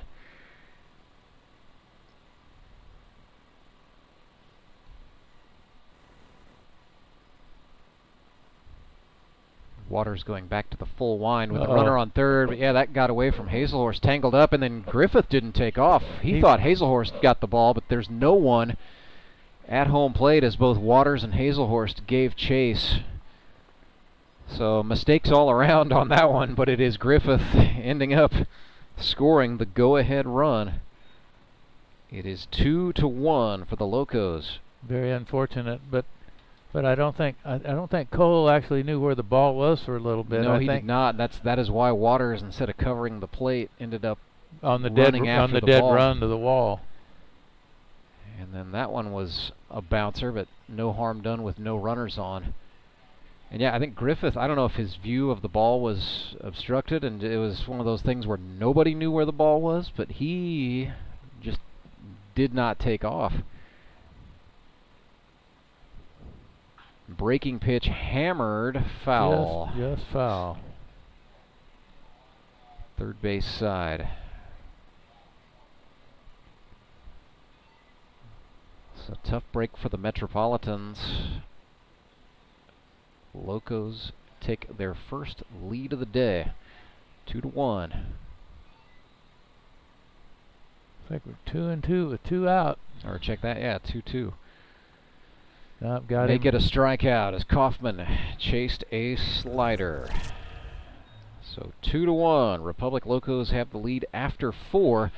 We will bring you inning number 5 right after this word from CNH Reman.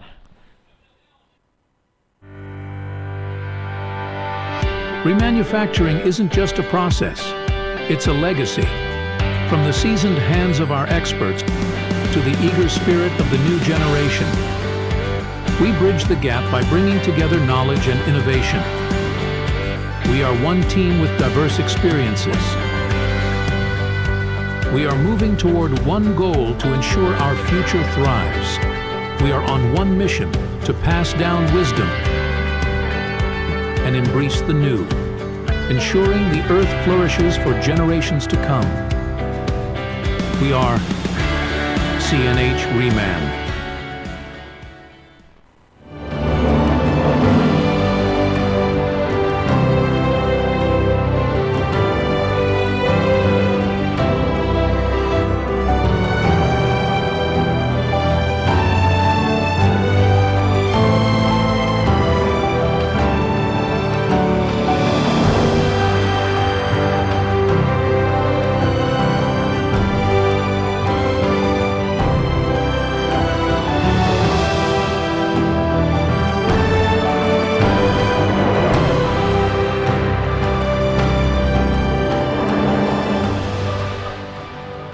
Game between the innings there, the debut of the, I don't know, wiffle ball batting practice, I guess you would say, but a young fan in a Kansas City Royals jersey just went 5 for 5 on contact and walks away with some fresh GRBL merchandise.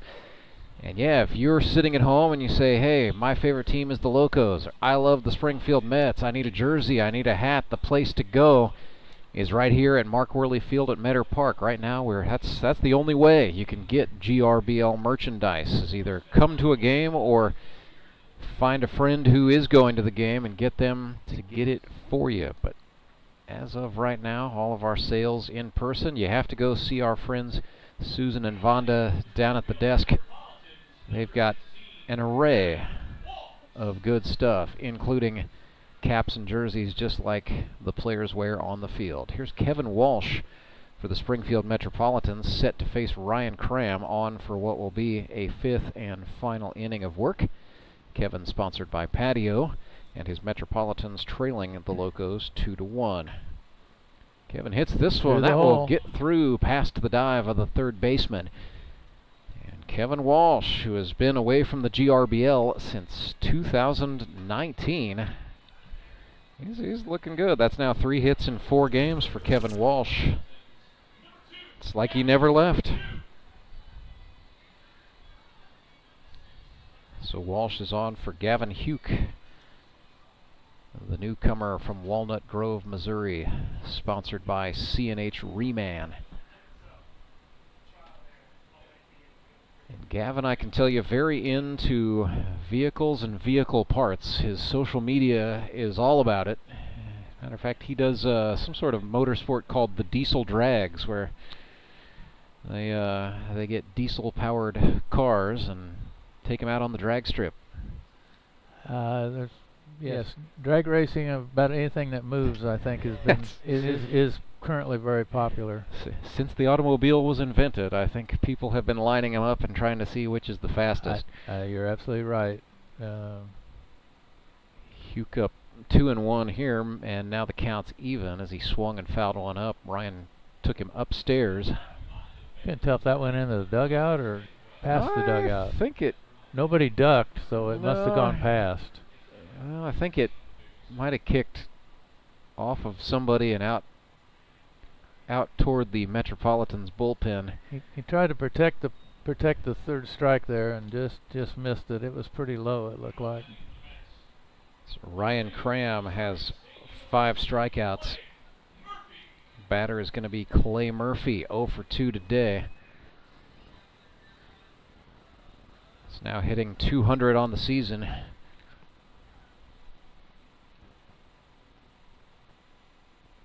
Looked at a ball down there.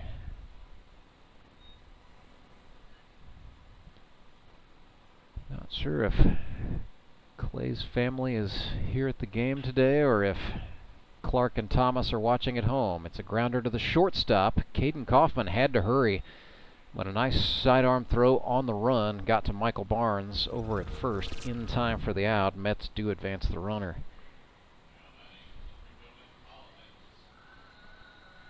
That was a instance where he took the only play he really had. Yeah. He was running in to catch the ball and grabbed it on the hop, and the only throw he had was the first.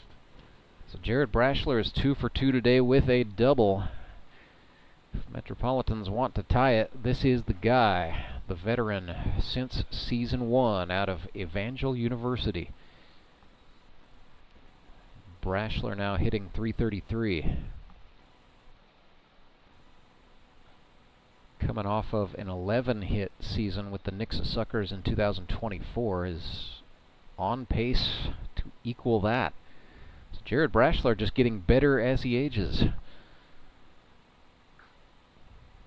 The 1-1 is out. I don't know what the gun says, but Ryan's pitches are still popping in the glove. Well, his fastball's been sitting 81. That one was 80 even. Brashler flares this one. It's going to carry foul out of play. Yeah, past the bullpen. 50 cents from Central Bank for somebody. There's a scrum for the ball out there. Well, I don't think it's over yet. Man, where are these kids? I thought there were only a couple kids out there playing catch, and then there's a whole pile going on out there. Well, kids know you collect enough of those 50-cent foul balls, you can treat yourself to what you want at the concession stand.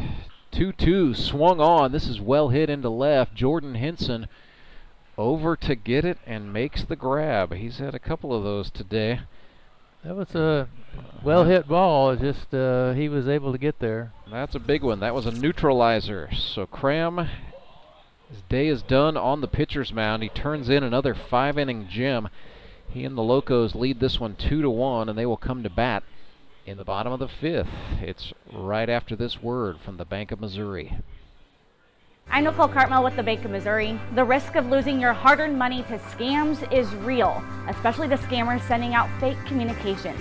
And that's why we're talking to our Director of Fraud Mitigation, Corey Gerstenschlager. He's got some good practices to help keep your money safe.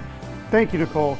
Yes, often we're seeing that people are being contacted by scammers through text message, phone calls, or emails, posing as legitimate companies or even your bank, trying to persuade you into providing sensitive information like passwords and things of that nature, sometimes even asking you to send them money. If you receive any kind of communication like this and you didn't ask for it, that's a good red flag that it isn't legitimate. So when you have those situations, get an actual number that you trust for that company, call them and verify the accuracy of the information that you're receiving. Good rule of thumb is make sure to check your accounts frequently and report any suspicious activity. Thanks, Corey. At the Bank of Missouri, we help you live well, bank well.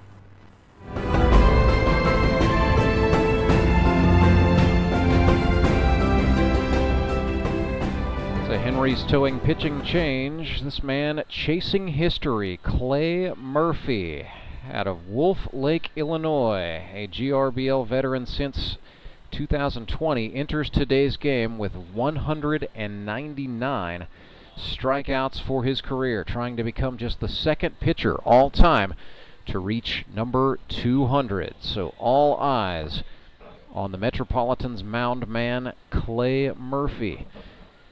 Trying to catch the corresponding moves on the infield for the Mets. They have moved Grant Cundiff to second base. Ravani Rosalia, number 1, is in right. Harrison Waters has gone back to center field, and Jared Brashler slides back over to left. Still Caleb Kaufman at the shortstop spot, and still Justin Parker at third base. Cole Haselhorst is the catcher. Clay Murphy will face C.J. Andrews, Devin Phillips, and Jordan Henson for the Republic Locos this inning. So he comes in sitting at 199. 6 strikeouts for the season. Number 7 would also be number 200. Very, very rare air here in the GRBL. C.J. Andrews stands in. First offering from Clay Murphy. A fastball, low, ball 1. And Murphy, I know, is aware of the significance of 199, but it won't be on this one, as C.J. Andrews, great piece of hitting there. He was sitting back waiting on the slider, and then he drove it on the ground out into left field for a base hit. Split the infielders. Well, C.J. Andrews now 2 for 2 on the day. And a nice ovation here for Devin Phillips. They just announced, yes, he is a veteran of the United States Army. 31 years old. Mr. Murphy did not like that ball. He wanted a new baseball, exactly. He stuck it over in the dugout. I guess it'll get back in the rotation later. I think the Locos would like to have it back in there sooner, not later. So Devin Phillips had a couple of hits his last time out. He's 2 for 9 for the campaign. Looked at a strike there. So Clay Murphy went to Shawnee High School in Illinois, then ended up at Missouri State. Played all 4 years, had a medical red shirt thrown in there for good measure as Phillips swings and fouls this one. Broke in to the grip and rip in 2020 with the Ozark Mountain Ducks. Team won the Howard Bell Trophy that year. He was with the Mavericks in 2021, won another Howard Bell Trophy and his second MVP award. He's been a Springfield Metropolitan ever since. 2 years with Brock Chaffin, his college teammate, at the helm. And he became the player manager in 2024. The 0-2. Oh, got him looking, and that is career strikeout number 200 for Clay Murphy. He is just the second player in the Grip and Rip League to ever do it. Number 2 all time behind Skylar Henson. And he's keeping the baseball in the rotation, so not one for sentimentality. He said, that ball works. I just threw a great fastball with it. I want to throw it again. It's a breaking pitch to Jordan Henson, who swings and misses. So 1 away. Number 200 for Clay Murphy. We'll get him a game ball when that's over. I'm sure Commissioner Tony Lewis will make sure that that happens for Clay.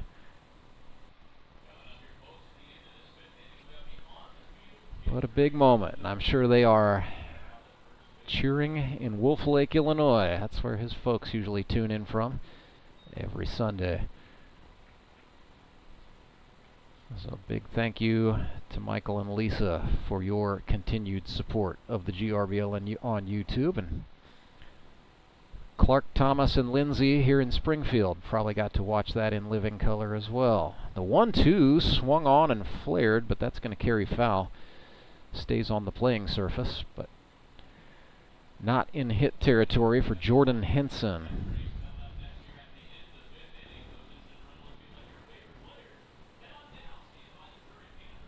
Jordan flew out to left his first time up. He's Down 1-2 here.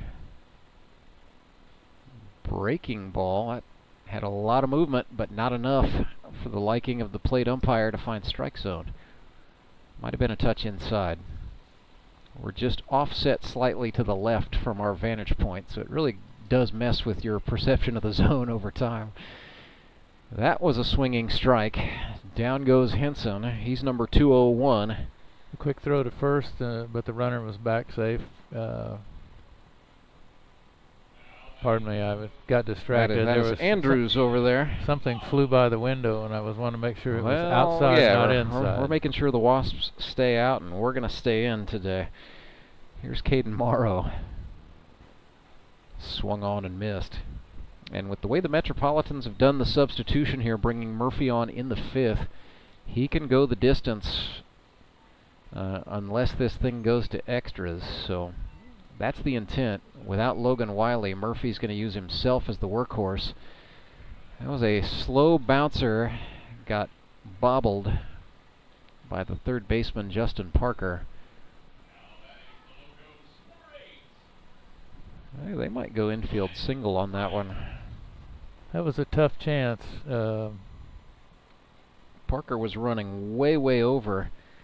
That ball just didn't have enough oomph on it to make it to the shortstop, Kaufman. Yeah, they did kind of a crossover, but not intentionally, I'm sure. But so here's a nice chance for Ryan Cram with 2 away and 2 runners on. Swings and misses at a Murphy slider. Yeah, he wanted that one, but moved away. It moved away from him.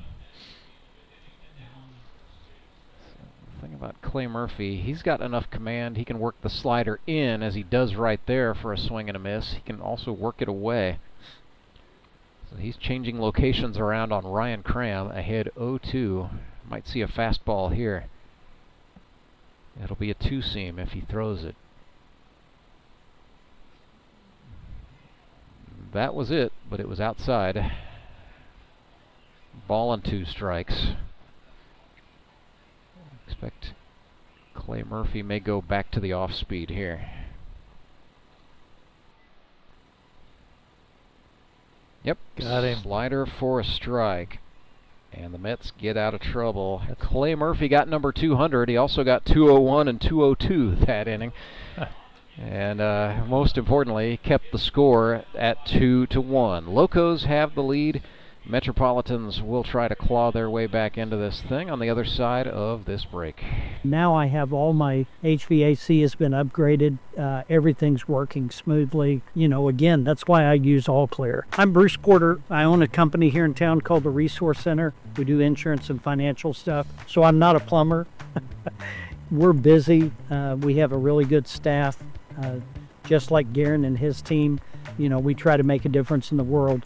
The last thing I want to do is be having to close my business because my plumbing doesn't work. When you use other companies, sometimes you'll get an accurate quote, and sometimes they'll have to come out more than once. And then it seems like you're always paying for this, that, or the other. So when you have somebody you can trust that's going to take care of your units or fix your plumbing when it's down, that's why I use them, because I can call them and they'll fix it. And I never have to worry about pricing. I never have to worry about what if I need them to come back. They've always been willing to come right back out and make sure it's right. We called All Clear, and I'm glad we did.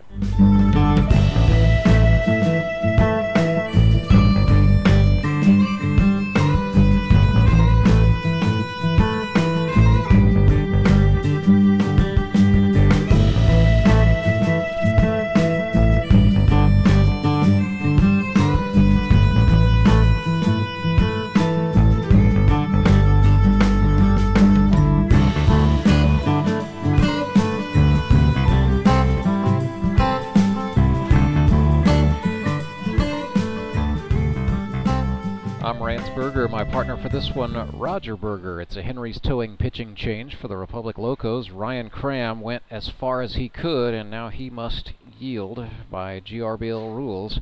First Henry's Towing pitching change of the day for the Locos is to bring on right-hander Caden Morrow from Springfield, Missouri, where he went to Hillcrest High School. He was a first-team all-conference and all-district pitcher. Saw him pitch in the preseason, but this is his first pitching appearance in a regular season game, so it's a clean slate as far as the statistics go for Caden Morrow. Big right-hander. Pretty classic throwing motion, brings the ball up by his ear, really at 11 o'clock on the arm slot, if you will. Working with catcher Devin Phillips for the first time. Coming up today at 3 o'clock, it's the Nixa Suckers and the Branson Showmen in a GRBL South Division tilt. Both teams 2-1. Pitchers are probable starters. It'll be Trey Turner for the Showmen against Jake Uber for the Suckers. Harrison Waters, number 3 hitter, will lead things off for the Mets here in the 6th. Followed by Caleb Kaufman and Justin Parker. Looking around to see if I detected any other substituting happen. Somebody new is out in right. That's Colton Simons, I believe. Okay, so what they've done, the Locos have moved Ryan Cram out into center, and they've slid Simons over to right. Everything else, I believe, is... Or no, they've got a new left fielder in there as well. That's Scott Wilson. As Waters flares one up, giving chase is Leon Griffith, but he will not be able to track down that foul ball. They've also got Ryder Young playing second. So a little bit of substituting. Everybody substitute but the coach. Chris Meza still has the cage jacket on. The 0-2 to Waters. Ooh. Swung on and laced, but Ryder Young saw it well off the bat, followed it with the glove, and made the catch. Part of looked like self-preservation there. If you'd have missed that one, it would have left a mark. It came off pretty hot, but it had a lot of spin on it as well. Yeah. So Ryder Young saw it all the way. Barely moved the feet. Here's Caleb Kaufman, who is 1 for 2 on the day with a single and a strikeout. Swung on and missed. Had a sweeper there.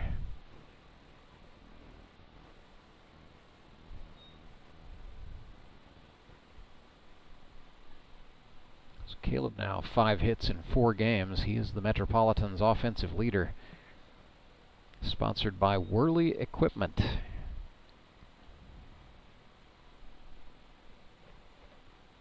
Went to Evangel University after a first-team All-State career at Wablo.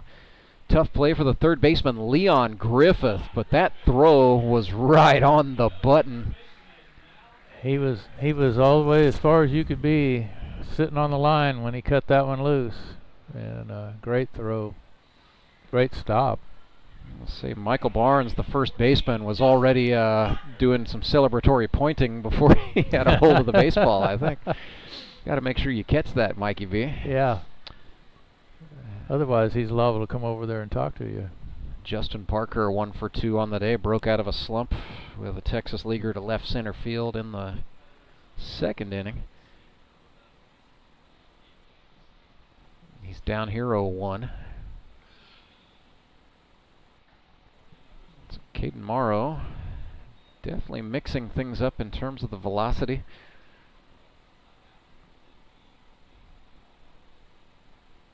Like working with pretty good pace, and he's doing as rookies do, just getting out there and throwing. Justin Parker hit a homer in an elevator shaft, but just onto the dirt for Ryder Young. A 3-up, 3-down inning where the Locos infield stayed active, but they get out of it. 2-1, the advantage for the Republic Locos over the Springfield Metropolitans. Bottom of the 6th is next. The Fuel Forward app is a go. Fuel Forward provides quick and secure payments and everyday savings on fuel at your local Rapid Roberts to keep you moving forward. Download today and save up to 20 cents per gallon on your first fill-up. Then save 5 cents per gallon every fill-up after that. Driving just got a whole lot better thanks to the Fuel Forward app at your local Rapid Roberts.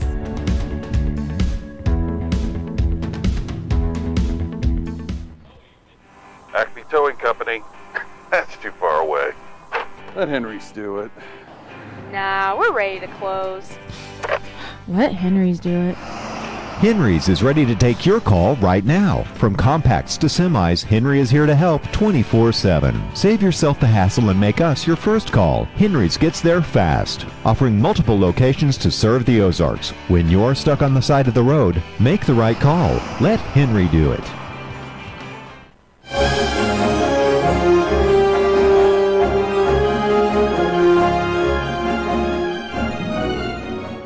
Locos 2, Metropolitans 1 on 9/8/8 day with Burl Behavioral Health here at Mark Worley Field at Meadow Park. Life can be tough for teens, for parents, for all of us. If you or someone in your family is feeling overwhelmed, struggling with mental health, or just needs someone to talk to, help is always available. Just call or text 988, the Suicide and Crisis Lifeline. It's free, confidential, compassionate care available anytime, anywhere, 24/7.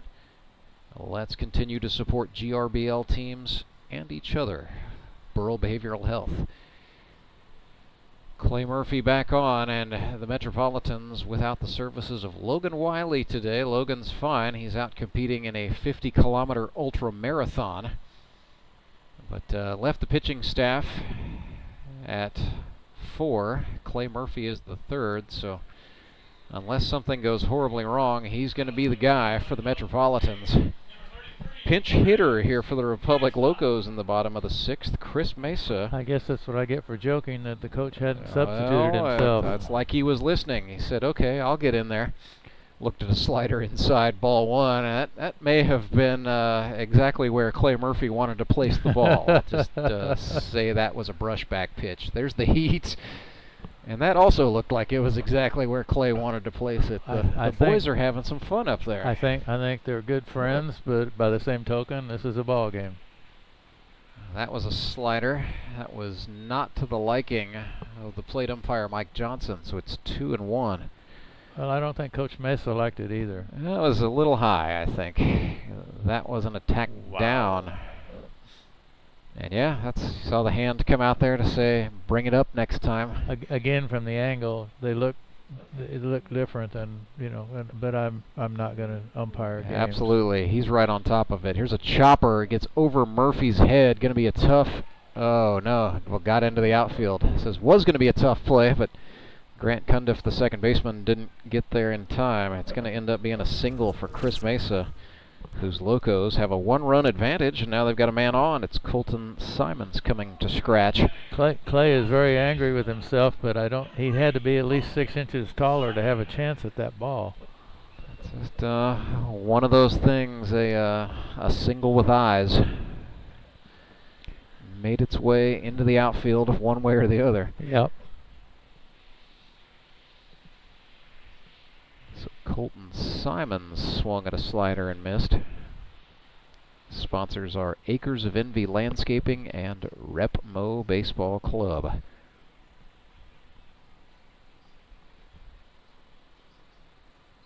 Another slider swung on. Great job by the shortstop, Caleb Kaufman. Ranged back. Saw that one all the way in for a leaping grab. Just kind of been that kind of day for Colton Simons. That line out is going to bring up Leon Griffith Jr., who is 0 for 0 with a pair of walks today and some very pesky base running. He's got a stolen base. And he's got several torments. Yes, he does. If agitation were a stat, Griffith would be leading the Locos. He'd be leading the league. 0-1, and yeah, Murphy has been paying it. Well, he was playing second base before he went to the pitcher's mound, so he's well aware of Griffith's game. He is being very aggressive. Yeah. Ahead here, 0-2. What does that look like? Wild animal in the umpire's mask. And Mike Johnson had an insect in the mask. I think that's exactly what that was. So he's back, Murphy's back, Griffith's in the box, and here we go for the 0-2. Breaking ball high. It had some steam on it. Well, it's not a bad 0-2 pitch. Try to take a batter upstairs. Yeah. Just try to get him into that swing everything mode, but Leon Griffith is a little bit too disciplined for that. The one up in the eyes, it's off. It just floats up there. It doesn't float, but it comes up there, and you swear it's hittable, and it's just not. 2-2 slider bends into the zone and got him looking, and that is vintage Clay Murphy right there. His 4th strikeout of the game comes at a big time. 2 away. Gets him the second out and keeps the runner on first. Michael Barnes, Mikey B, from the Bank of Missouri now. He's had a very interesting mid-20s career change. He was working as a surgical assistant where he dealt with a lot of sedated clients. Told me no one really cared, exactly how charming or charismatic I was. Yeah. They were all out of it.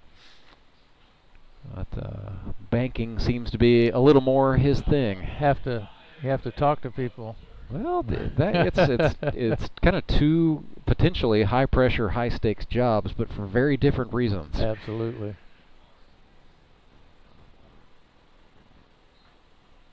Ooh. Murphy walks off. Strike 3. That is back-to-back called strikeouts. I know that he is a competitive player, but his approach on the mound is he's just challenging people today, and he's on his game. 2-1, the score remains. We go to the stretch inning. It is right after this. We're live and free all day on YouTube. Big thank you to our title sponsor, Henry's Towing. When you're in a jam on the side of the road, remember to make the right call. Remember to let Henry do it. When Gary and Sandra Henry started Henry's Towing nearly 5 decades ago, customers knew that Henry would be the guy coming to help. People would call and ask to let Henry do it. And as Springfield has grown, our family has grown as well, so there's always someone around to come help you out. Everyone at Henry's is a member of the family, fully trained and as dependable as the original. With a family this size, help is always right around the corner. So if you find yourself in need of roadside assistance, remember to call the name you've grown to know and trust. Remember to let Henry do it! Do you ever wake up and feel like you're already out of energy? I haven't felt that way since I started doing yoga. You do yoga? Every morning. Best change I've ever made. Try our community classes for only $8. Sumit's Hot Yoga. You are going to feel awesome!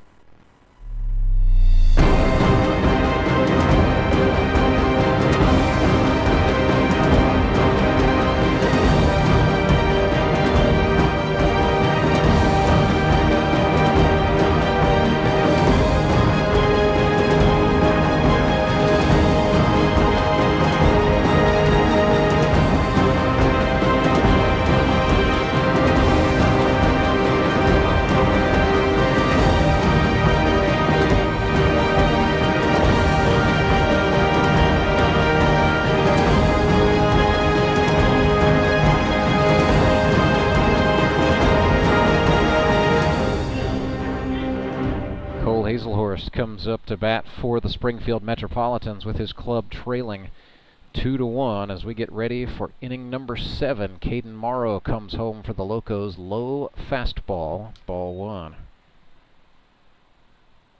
Be Haselhorst, Cundiff, and Fackrell this inning for the Mets. Haselhorst took a heck of a swing that ends up being fieldable for Morrow, who just came off the mound and made the tag himself. Very sporting gesture on the part of both guys there to make the collision pretty low impact, 1 away. So here is Grant Cundiff. He is 0 for 2 today, reached on an error his last time up. Sponsored by CNH Reman. It's a grant from North Callaway High School in Callaway County, Missouri. That's located in Kingdom City. Went to Missouri S&T. Played a little bit of baseball as an underclassman, but decided that baseball wasn't it. Applied thermodynamics was it.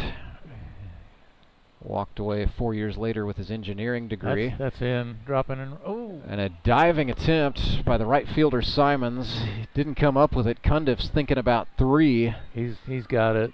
And yeah, Simons got the arm out. And whoa, Metropolitans fans thought about sending Cundiff for one more. Locos do corral the baseball. So Grant Cundiff swinging like he wanted to tie the ball game. It's going to be Robert Fackrell with another opportunity. I hate to say it, when that ball was hit, I didn't think he had a chance to get that close to the ball. Well, But it he ended up almost made the play. Yeah, ball was tailing away from him. Would have been a heck of a catch for Simons, but it was a beautiful slice. Woulda, coulda, shoulda. Instead, it's Robert Fackrell here with 1 out and a runner on third in a 1-run game. Got a chance to tie it up here.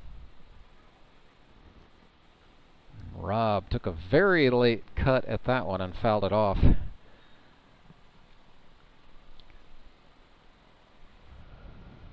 Well, Robert Fackrell, the architect of what your granddaughter Kate insisted was the greatest grilled cheese sandwich she ever ate in her life. That would be quite a sounds good to me. She ate it with such gusto that I had to go back and ask Robert later, what did you do to that? What is the trick? He said, put some butter directly on the grill and just use good old American cheese restaurant grade, and away you go. 1-2. Foul tip. Swung, and yeah, I think he fouled. Yeah, he looked back to make sure everyone was on the same page there, but yeah, that was pretty clear foul tip. We'll do the 1-2 again. Caden Morrow. He's staying aggressive and just going right at the zone. Yep. Well, make me a liar as he misses high. Seeing pitchers from both sides try the high pitch with 2 strikes. Yep. Trying to go up the ladder. Throw that ball. Don't give them anything they can really hit, and hope they're too eager. Fackrell saw that one well. His timing was good. He fouled it back. Straight back, yeah. He got the timing was good. I think they're setting him up for the same thing. Yes, indeed. That time it just missed down, and yeah, Morrow nodding back to Phillips. So we got a full count here. Fackrell. He's been trouble today. Payoff pitch, swung on and flared foul, and it goes on like this. I've noticed that you know, Devin is setting up low, very low, and that the way he's holding his glove, it's difficult to catch that ball without. It's like outfielding. We'll almost have to turn that thing over to catch the thing down at your shoe tops. So they missed outside that time. Robert Fackrell is aboard by way of the walk. Now it's first and third, still 1 out. And Kevin Walsh, 1 for 2, has been swinging a pretty good stick here in 2025. Has struck out just once all season. So ball in play, something to the right side would certainly get it done for Kevin Walsh, who looked at a slider for a strike. Locos playing at double play depth. But Walsh has a big hole to work with between the second baseman and the first baseman. Instead, he's going to pull it into left field, and we are tied 2-2. An RBI base hit for Kevin Walsh. Nothing fancy there, just a well-hit single into left. So you got the runners on first and second now with only 1 out.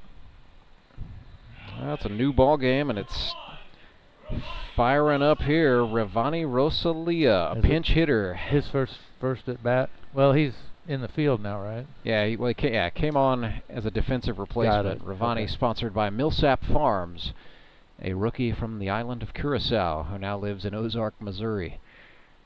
Oh, that's high, and it got away from Phillips. Wild pitch. Both runners advance. Yes, indeed.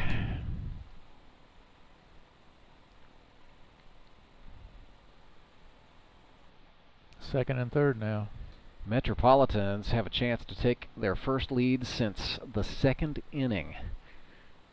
Tied 2-2, first base unoccupied. Rosalia is the batter. Breaking ball. Rosalia bent back, and the baseball bent into the zone. Ball and a strike.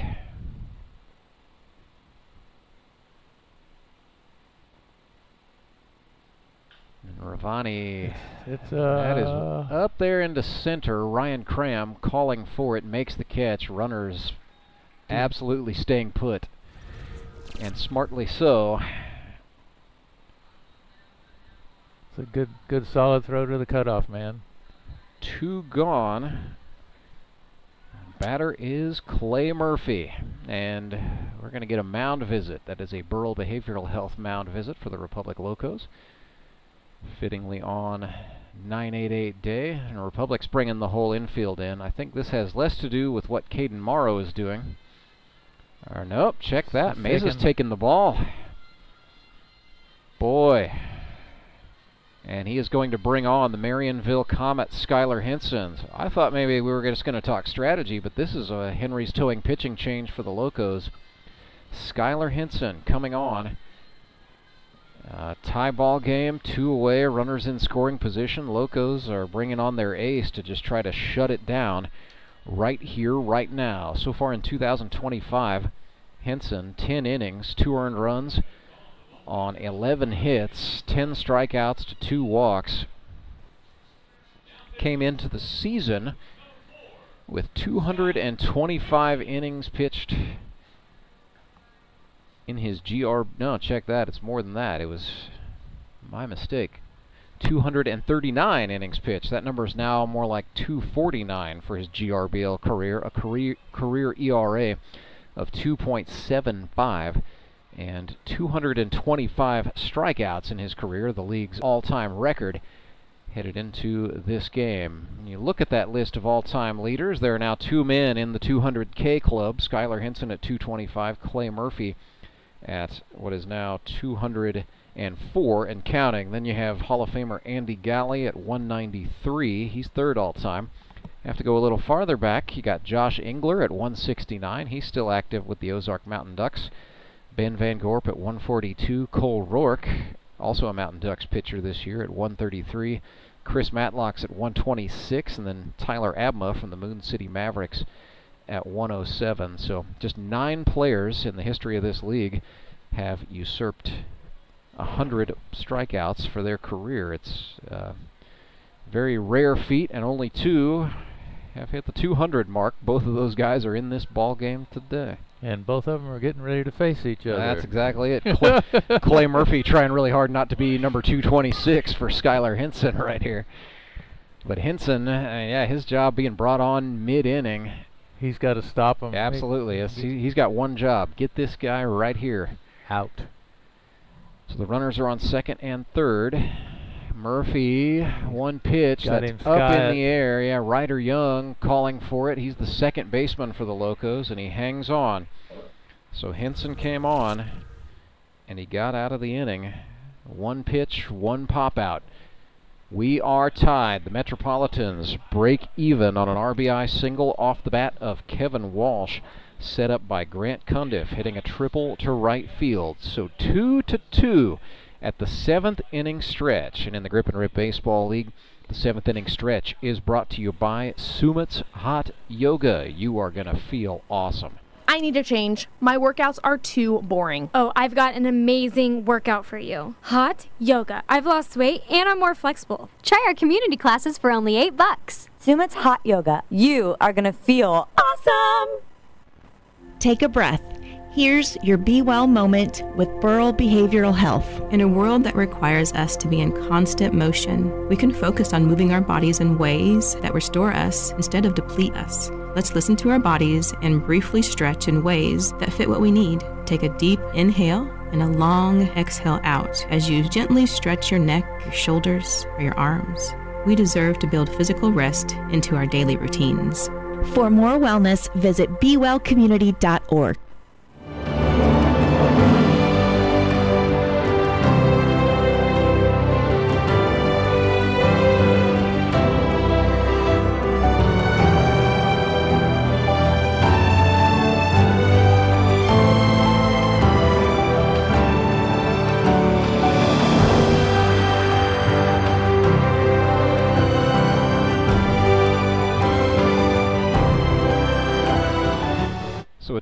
ball game after Skylar Henson comes on in relief and neutralizes the Mets' threat, keeping it 2-2 for the Republic Locos. They are due up here in the top of the 7th, or check that, the bottom of the 7th, wrong side of the stretch. It's going to be Caden Kaufman, C.J. Andrews, and Devin Phillips, so pretty fair part of the order coming up here for the crazy train. Clay Murphy, no surprise, stays on the mound for the Metropolitans. They still have their 5-inning designation, and for all intent and purposes, Murphy is the man for the job today. Looks like he just missed. So 1-0 to Caden Kaufman, sponsored by Kaufman Power Washing. That was in there.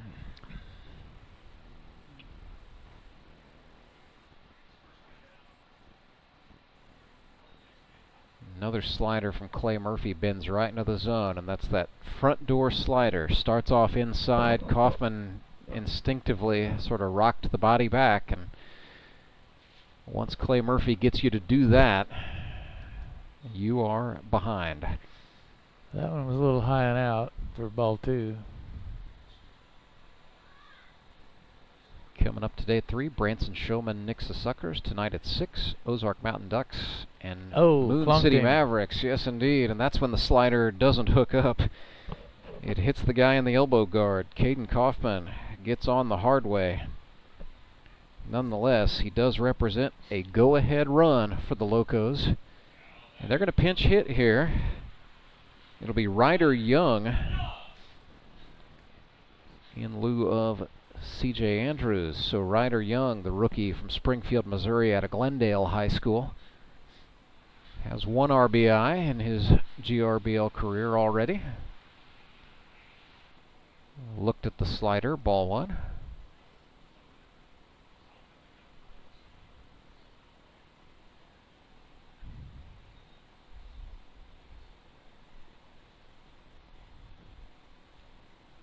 Well, Caden Kaufman's creeping off at first. Oh. Young pops one into shallow center. Could be trouble, and it is. He had it. He had it and didn't. Oh, my goodness. Kaufman had it, and then on impact with the ground, the ball just cartoonishly shot out of his glove. That was a tremendous try. I thought I feel bad for him. He had it, but like you said, he kind of hit the ground and it popped loose. He made a long run to get there. Yeah, and you kind of wonder if maybe one of the Mets outfielders should have called him off, but yeah. Both Harrison Waters, Caden Kaufman, and people forget Jared Brashler is not a small man either. No, they're all large people, and yeah, if they crash together, it's going to leave a mark. First and second, nobody down. Big opportunity. Devin Phillips showing bunt, and he does bunt it foul. Yeah. Cole Haselhorst is laughing at his attempt to scoop that one into the basket, I think. Well, I think he was running in front of the plate and it was behind, and it's kind of, he's like didn't exactly know where it was for a little bit there. So 0-1 to Phillips. We'll see if he tries to square again.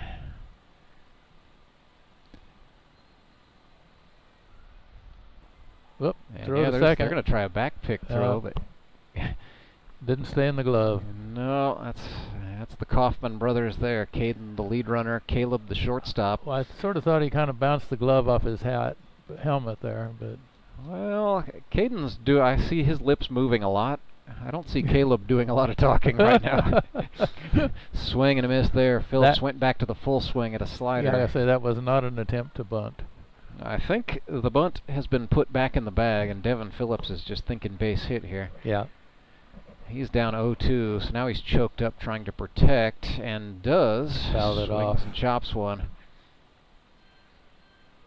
I think Haselhorst felt like, I think he just lost track of that one again. Yeah, he kind of sort of made an apologetic motion toward Clay, and then he was kind of, I think he was smiling to himself again. I think, oh boy, am I having a fun day. They miss high with the fastball. Yeah, Clay Murphy might be calling Cole Haselhorst's optometrist tomorrow morning. Ball and 2 strikes. Slider again. It is swung on and fouled. So, and there they go. That's big advantage for Devin Phillips here the longer this goes.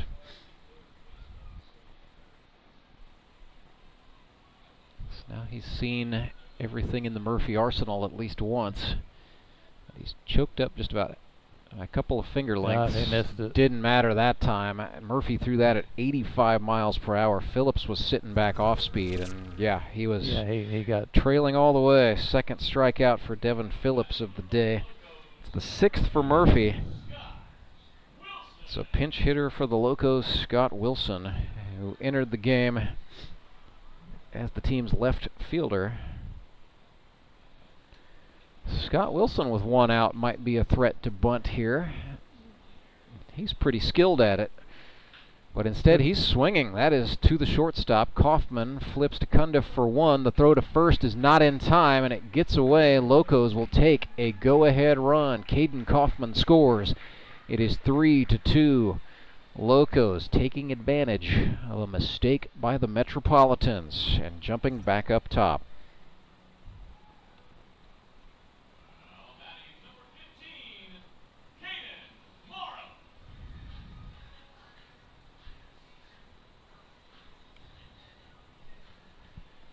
So runner on first, 2 gone.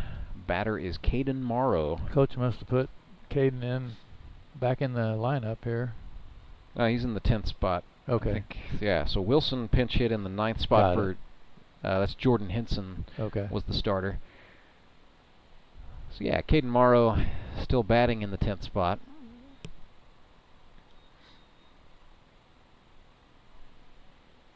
And what the Locos might have done is move the extra hitter spot around, which a lot of GRBL teams just sort of use extra hitter as a bit of a lineup dumpster. Yeah.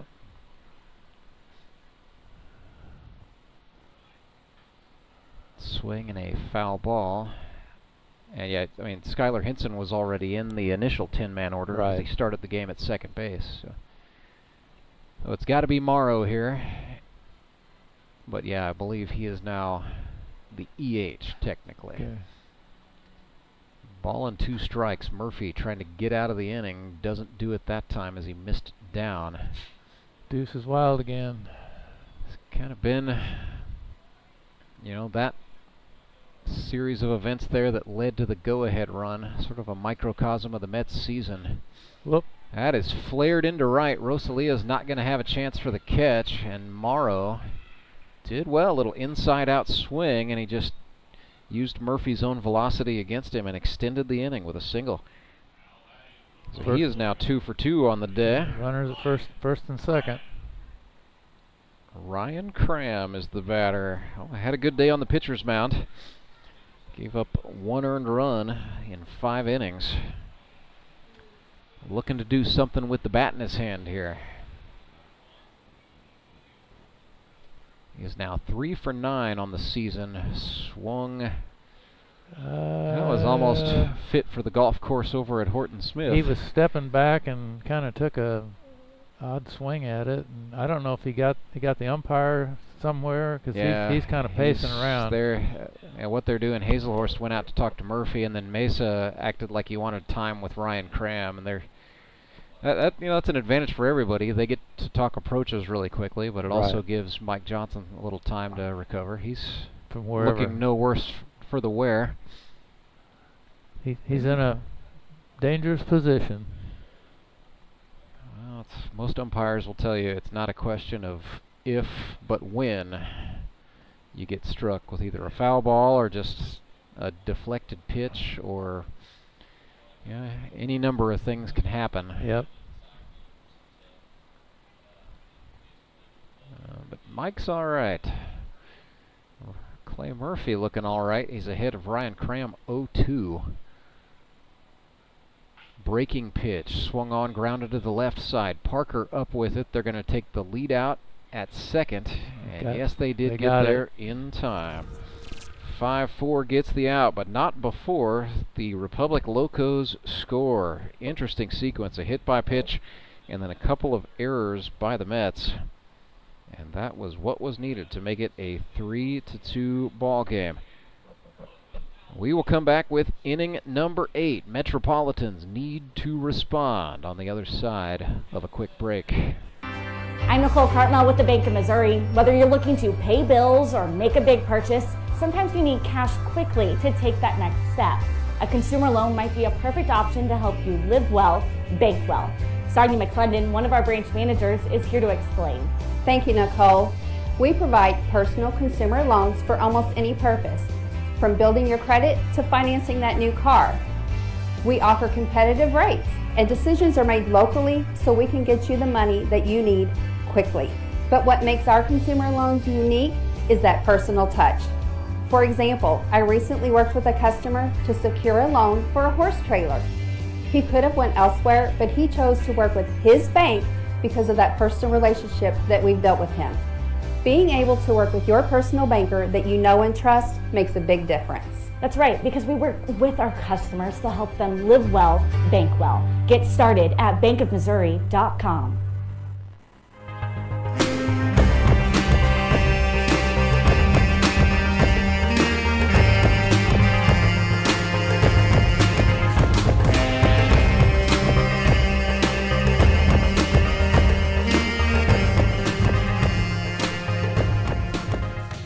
Back to work goes the Marionville Comets. Skylar Henson. Situation's changed since he came on in the top of the 7th. Locos now have the lead again, so Skylar Henson protecting a 1-run advantage. I suspect both clubs are looking for the pitchers who are active right now to go the distance, so it's a clash between the GRBL's 2 all-time strikeout leaders, Skylar Henson for the Locos against Clay Murphy for the Mets, trying to finish out this ball game, a GRBL North Division rivalry. Locos came into the day 1-2, Metropolitans 0-3. Saw a pretty good pitching duel between Ryan Cram and Cole Haselhorst, giving way to the bullpens, Harrison Waters for the Mets. Caden Morrow for the Locos, and now Henson. I thought for a second there, Jared Brasler's batting. I thought for a second he got hit on the elbow, but it was inside far enough. I guess it's just the second ball, 2-1. He kind of backed up and looked at the umpire like maybe he was like, "Hey, you gonna help me out here?" Yeah, let me go.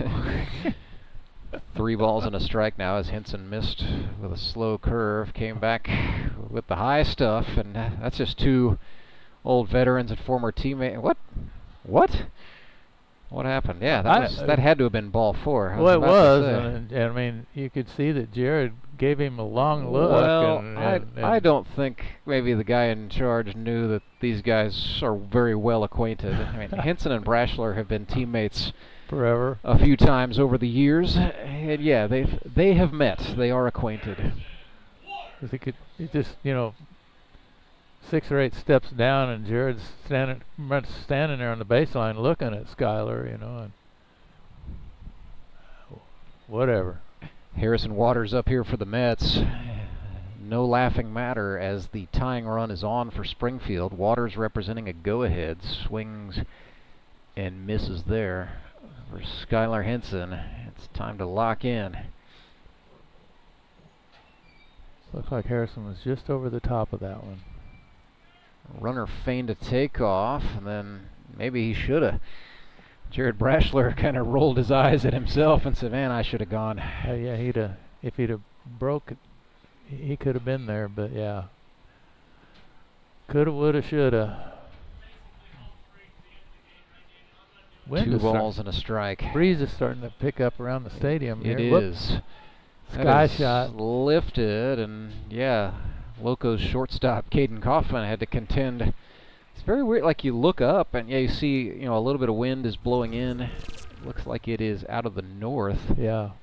But then the flag drops and hangs straight down. Right, yeah, the flag is hanging, but then you look down, there's a TV on top of a table with a tablecloth, and that's blowing all over the place. So it's almost like the wind on the ground is stronger than what's up high. That's usually never the case here.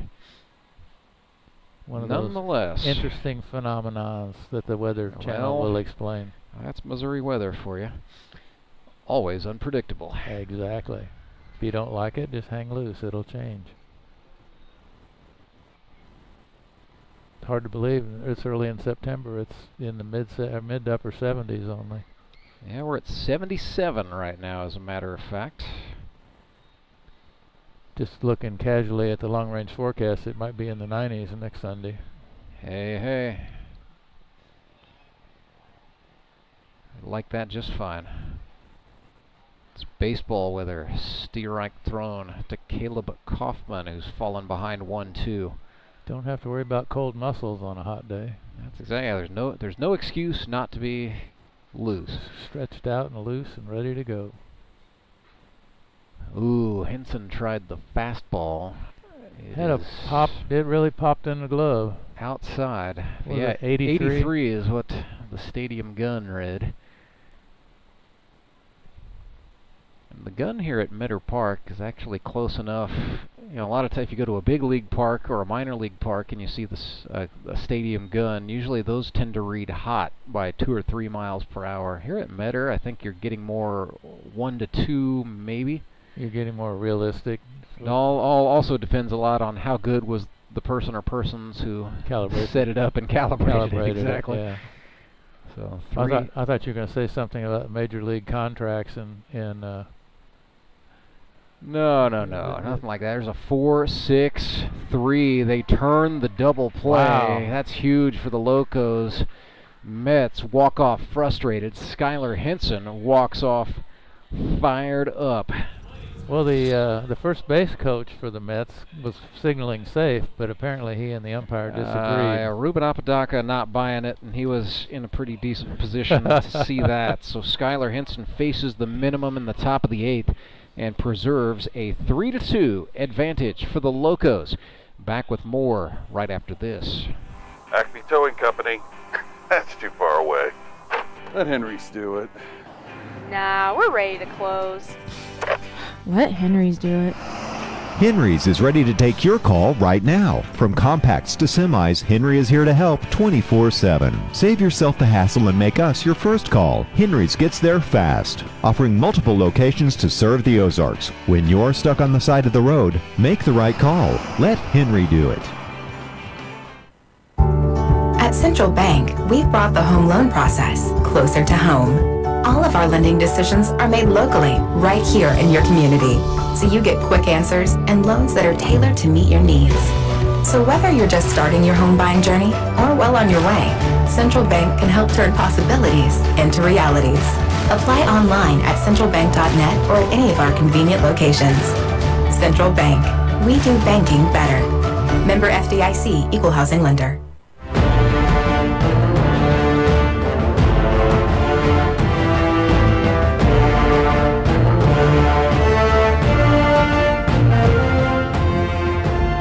Republic Locos lead the Springfield Metropolitans 3-2. Locos come to bat here in the bottom of the 8th. It'll be Skylar Henson, Colton Simons, and Leon Griffith Jr., the 2-3-4 hitters for the Crazy Train. We would see Michael Barnes come to bat should anyone manage to get on.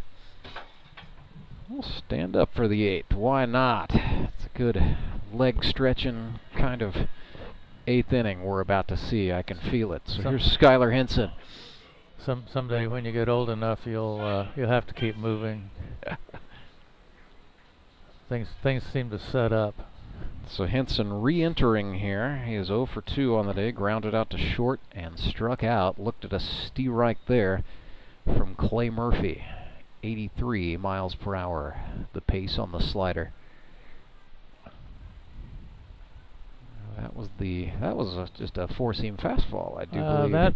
That looked like he was trying to put some serious effort behind it. The 1-1 got Henson to chase down and away. That 10 miles per hour slower.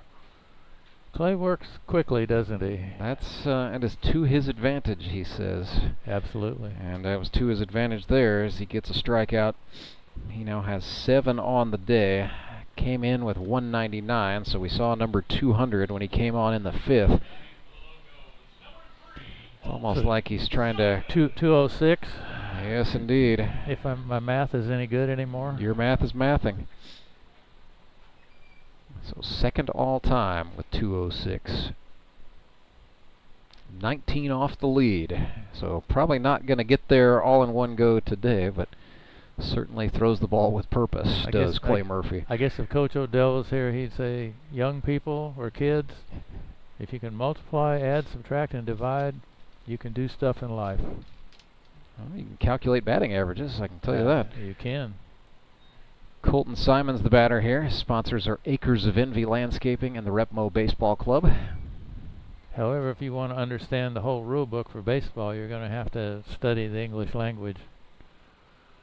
Among other things. Get our friend of the show, Nick Bacon, up here with some of his classical Latin scholarship, and that might help out. Yeah, but I'm not going to mention the fact that some of the rules have been written by people that have studied the law. Some people like to tell lawyer jokes, and I guess those are probably not politically correct anymore. Well, we'll lay off 3-2 on a called strike for a slider. I have to say, of all the people that have played in the Grip and Rip League, I don't think you've ever announced anybody that... We've had a couple of lawyers. Okay, well, I guess I missed it. We don't have one on an active roster this time. Clay Murphy threw the book at Colton Simons and got a strikeout. See what I did there? Sorry, I didn't mean to distract everybody here. You know, we've had a couple of attorneys. We don't have one this time by. We've got a couple of doctors this time. So, yeah, we're mixing things up. Doctors are good, believe me. Leon Griffith sends one trickling to the shortstop. Caleb Kaufman up with it and put the throw right on the button for Kevin Walsh. And, the drop was on the exchange, says Ruben Apodaca on the bases. He held it long enough to get the out. And Ruben had already signaled out, so I think Ruben was committed and stayed committed. So a 3-up, 3-down inning for Clay Murphy and the Metropolitans. They trail the Locos 3-2. We get ready to head to the commercial-free 9th inning. It is next. It is brought to you by Central Bank. Central Bank Company, member FDIC, and we are back with more Grip and Rip Baseball in a moment.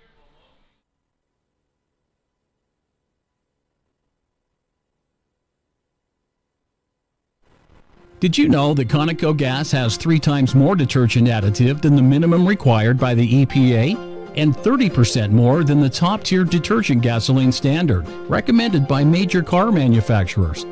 Other alternatives contain unwanted deposits that can build up on fuel injectors and intake valves, robbing your engine of performance. More quality in every drop. Only at your local Rapid Roberts. At Central Bank, we've brought the home loan process closer to home. All of our lending decisions are made locally, right here in your community, so you get quick answers and loans that are tailored to meet your needs. So whether you're just starting your home buying journey or well on your way, Central Bank can help turn possibilities into realities. Apply online at centralbank.net or at any of our convenient locations. Central Bank. We do banking better. Member FDIC, Equal Housing Lender.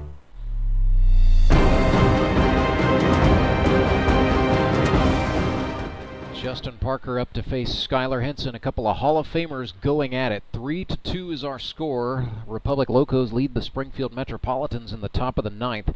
Skylar Henson looking to shut the door on Justin Parker, Cole Haselhorst, and Grant Cundiff for the Mets. He chased the low one. It's the commercial-free 9th inning presented by Central Bank.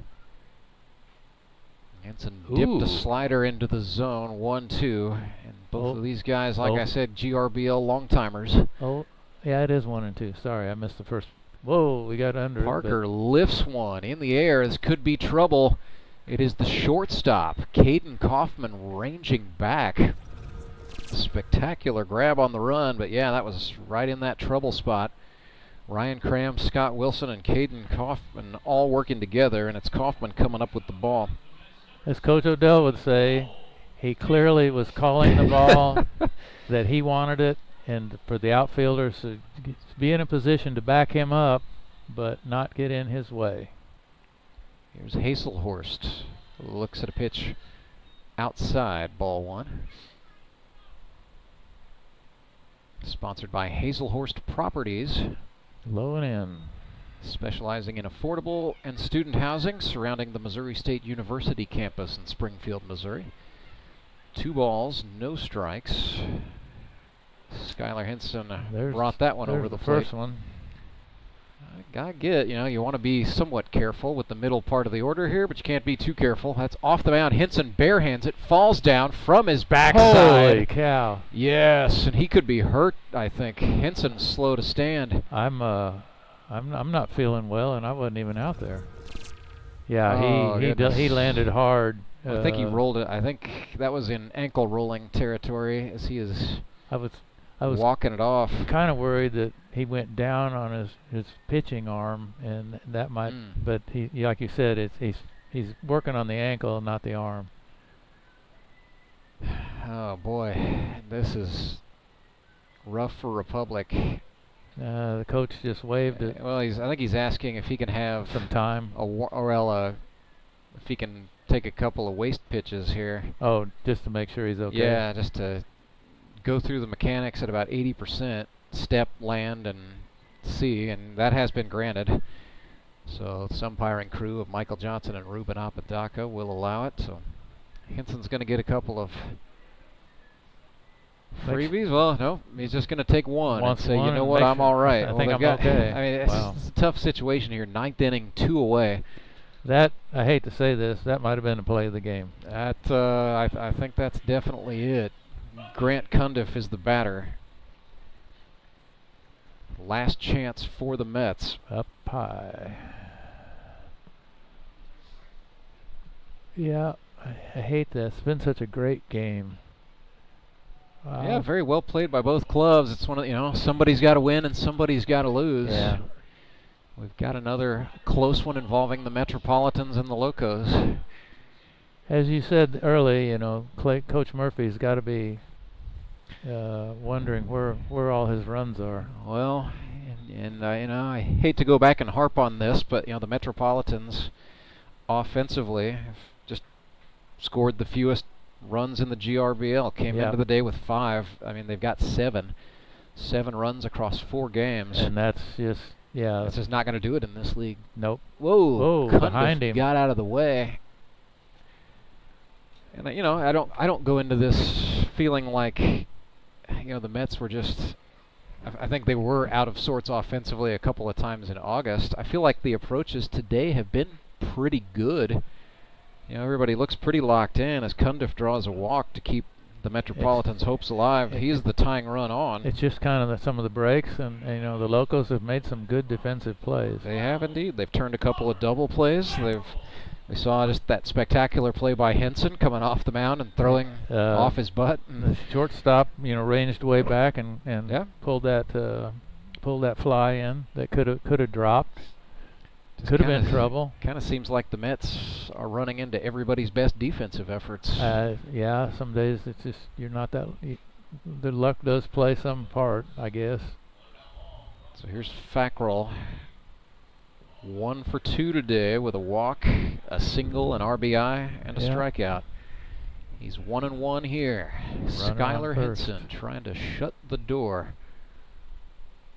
Nothing doing with that fastball. 2 balls and a strike. Low. Down and in, I do believe. So now we're 3-1. Robert Fackrell. Pretty disciplined approach. It does give you an advantage to be a catcher.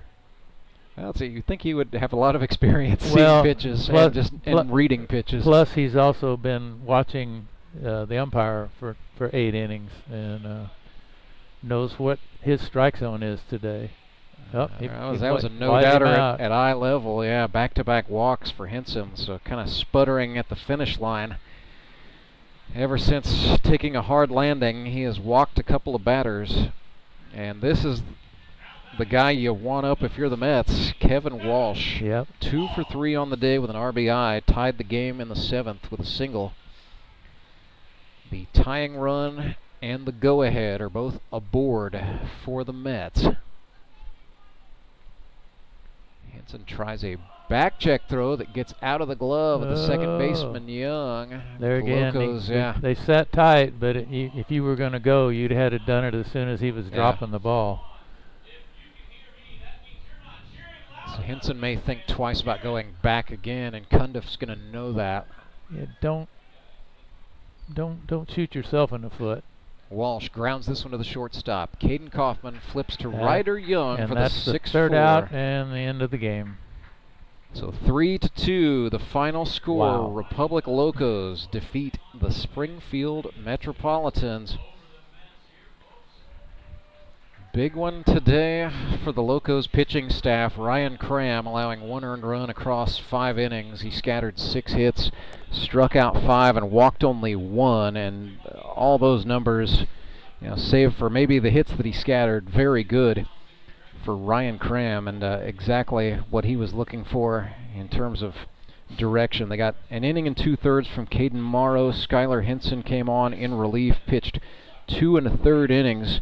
He, I believe, is going to be credited with the victory. And so our Elite Promotions Elite Performer of the game from the Republic Locos will be Skylar Henson. 2 1/3, no runs, no hits, walked 3 batters, and spectacular defensive play thrown in there for good measure. So the Marionville Comet, Skylar Henson, is your Elite Promotions Elite Performer of the game. Elite Promotions is the official outfitter of Grip and Rip Baseball. And they've got everything you need to get the word out about your company. So check them out at elitepromo.com. Thousands upon thousands of options for great apparel and promotional products. So 3-2, final score. Republic Locos are winners. We will step aside, come back, give you a little bit of Henry's Towing post-game coverage on the other side of this break. Acme Towing Company. That's too far away. Let Henry's do it. Nah, we're ready to close. Let Henry's do it. Henry's is ready to take your call right now. From compacts to semis, Henry is here to help 24/7. Save yourself the hassle and make us your first call. Henry's gets there fast, offering multiple locations to serve the Ozarks. When you're stuck on the side of the road, make the right call. Let Henry do it. I need a change. My workouts are too boring. Oh, I've got an amazing workout for you. Hot yoga. I've lost weight and I'm more flexible. Try our community classes for only $8. Sumit's Hot Yoga. You are going to feel awesome. The Fuel Forward app is a go. Fuel Forward provides quick and secure payments and everyday savings on fuel at your local Rapid Roberts to keep you moving forward. Download today and save up to 20 cents per gallon on your first fill-up. Then save 5 cents per gallon every fill-up after that. Driving just got a whole lot better thanks to the Fuel Forward app at your local Rapid Roberts.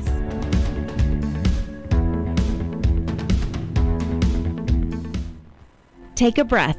Here's your Be Well moment with Burl Behavioral Health. You're invited to pause and feel connected.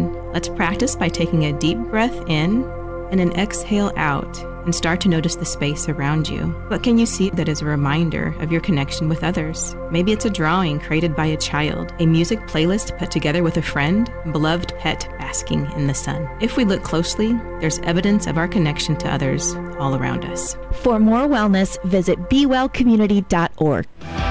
Elite Promotions is a family-owned company dedicated to providing effective, efficient, and quality promotional products to organizations just like yours. Elite Promotions will make it simple for you and quickly find the products that will give you a reason to use Elite. Elite Promotions is the official outfitter of the Grip and Rip Baseball League, dressing all 6 teams in the jerseys you see on the field and all of our official fan apparel. Be on the cutting edge. Be Elite. Elite Promotions, ElitePromo.com.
3-2, the final score. Republic Locos defeat the Springfield Metropolitans in a little bit of a duel between the pitching staffs. It's the Locos getting the win. They improved to 2-2 on the season, still second place in the GRBL North Division. Metropolitans fall to 0-4. Going to look for win number 1 on the season next Sunday. It's 988 Day with Burrell Behavioral Health here at Mark Worley Field at Meadow Park. Remember, if you or a loved one is in crisis or you just need someone to talk to, you can call or text 988. We'll talk things over hopefully with somebody from the Republic Locos here in a moment, but we'll go ahead and look through a little bit of the day's scoring summary. It got going in the second inning. Metropolitans struck first. A Texas leaguer out into left center field by Justin Parker, followed by a wild pitch to advance him, and then Robert Fackrell delivered an RBI base hit. That made it 1-0 Mets. Locos answered right back. Leon Griffith Jr. drew a walk in the bottom of the second. Caden Kaufman singled, and then C.J. Andrews hit an RBI single to tie up the ball game. We stayed close until the fourth, when the Locos would strike again off of reliever Harrison Waters. Manufactured one. A walk and a couple of wild pitches were what it took for Leon Griffith to score. That made it 2-1 Locos. Metropolitans battled back and did so in the seventh. A triple off the bat of Grant Cundiff, followed by a walk, and then an RBI single for Kevin Walsh made it 2-2, but the Locos would get the last laugh. It came in the seventh inning. Caden Kaufman got hit by a pitch. A couple of Metropolitans errors later, he scored the go-ahead run. 3-2 was the final score. We welcome in from the Republic Locos another stellar pitching performance. 5 innings today out of Ryan Cram. Ryan, good to see you once again. Oh, I got the wrong. There you go. Try that one. There you go. Now you're in business. Yeah, so Ryan, I mean, coming into this, you guys came off a win, then you had to sit around for the Labor Day break. Was it hard to think about baseball, and you just grabbed some momentum, and then you had to wait 2 weeks? It was definitely one of those, like, we were glad to get that one before the break, and then honestly my arm needed it. So I felt really, really good today.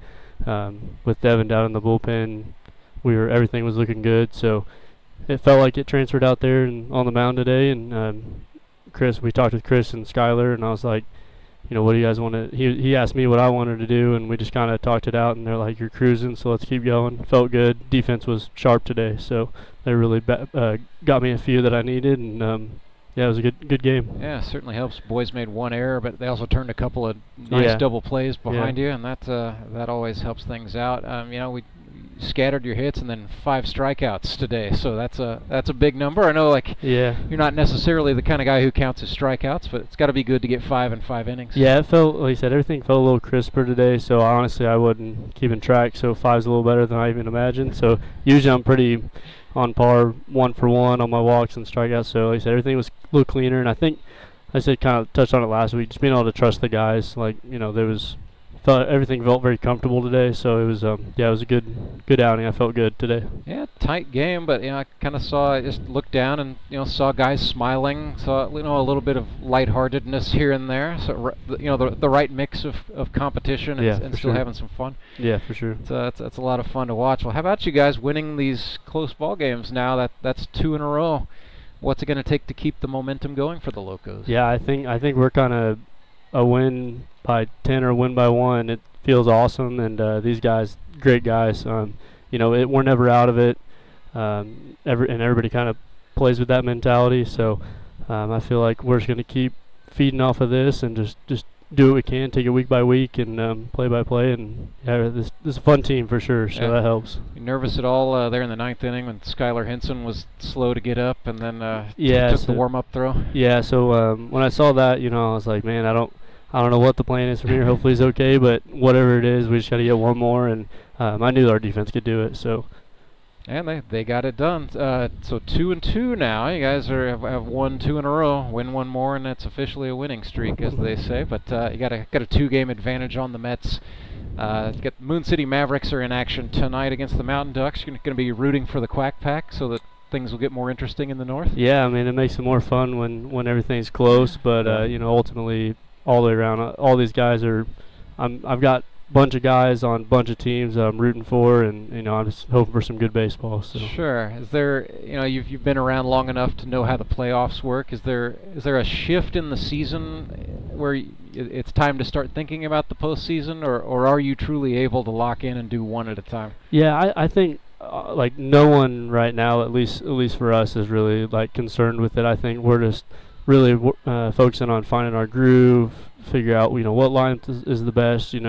Today it was Skylar coming in instead of starting. Is that the move? Like we're kind of playing with that, and I don't think anybody's really worried about it right now. We all know that it's kind of a blessing a little bit that you get to, everybody makes it, so we don't have to worry about it too much. So that kind of helps, just keep it a game by game, and then really just once the playoffs get here, then we'll attack it how we need to. So I'll see you back here September 14th, Sunday night at 6 o'clock, baseball night in the Ozarks. You played the Branson Showmen, so a non-divisional game there. Should be a pretty good tussle. Yeah, that'll be a fun one, and we're ready for it. So all right, well, looking forward to that, Ryan. Go enjoy the win and enjoy another beautiful GRBL Sunday. Yep, I appreciate it. That's Ryan Cram. He and the Republic Locos 3-2 victors today, defeating the Springfield Metropolitans, and the Locos are now 2-2. Look out, GRBL North. We're going to shut down this stream, come back and bring you our 3 o'clock game, which features the aforementioned Branson Showmen against the Nixa Suckers. It'll be Trey Turner going against Jake Uber in that one. So if you're a follower of the YouTube channel, just hang around for a few minutes. Our director, Siler Bartlemy, will get a new stream up and get you all squared away. So for all of us involved, for my partner Roger Berger, my name's Rance Berger, wishing you good afternoon from Springfield, Missouri.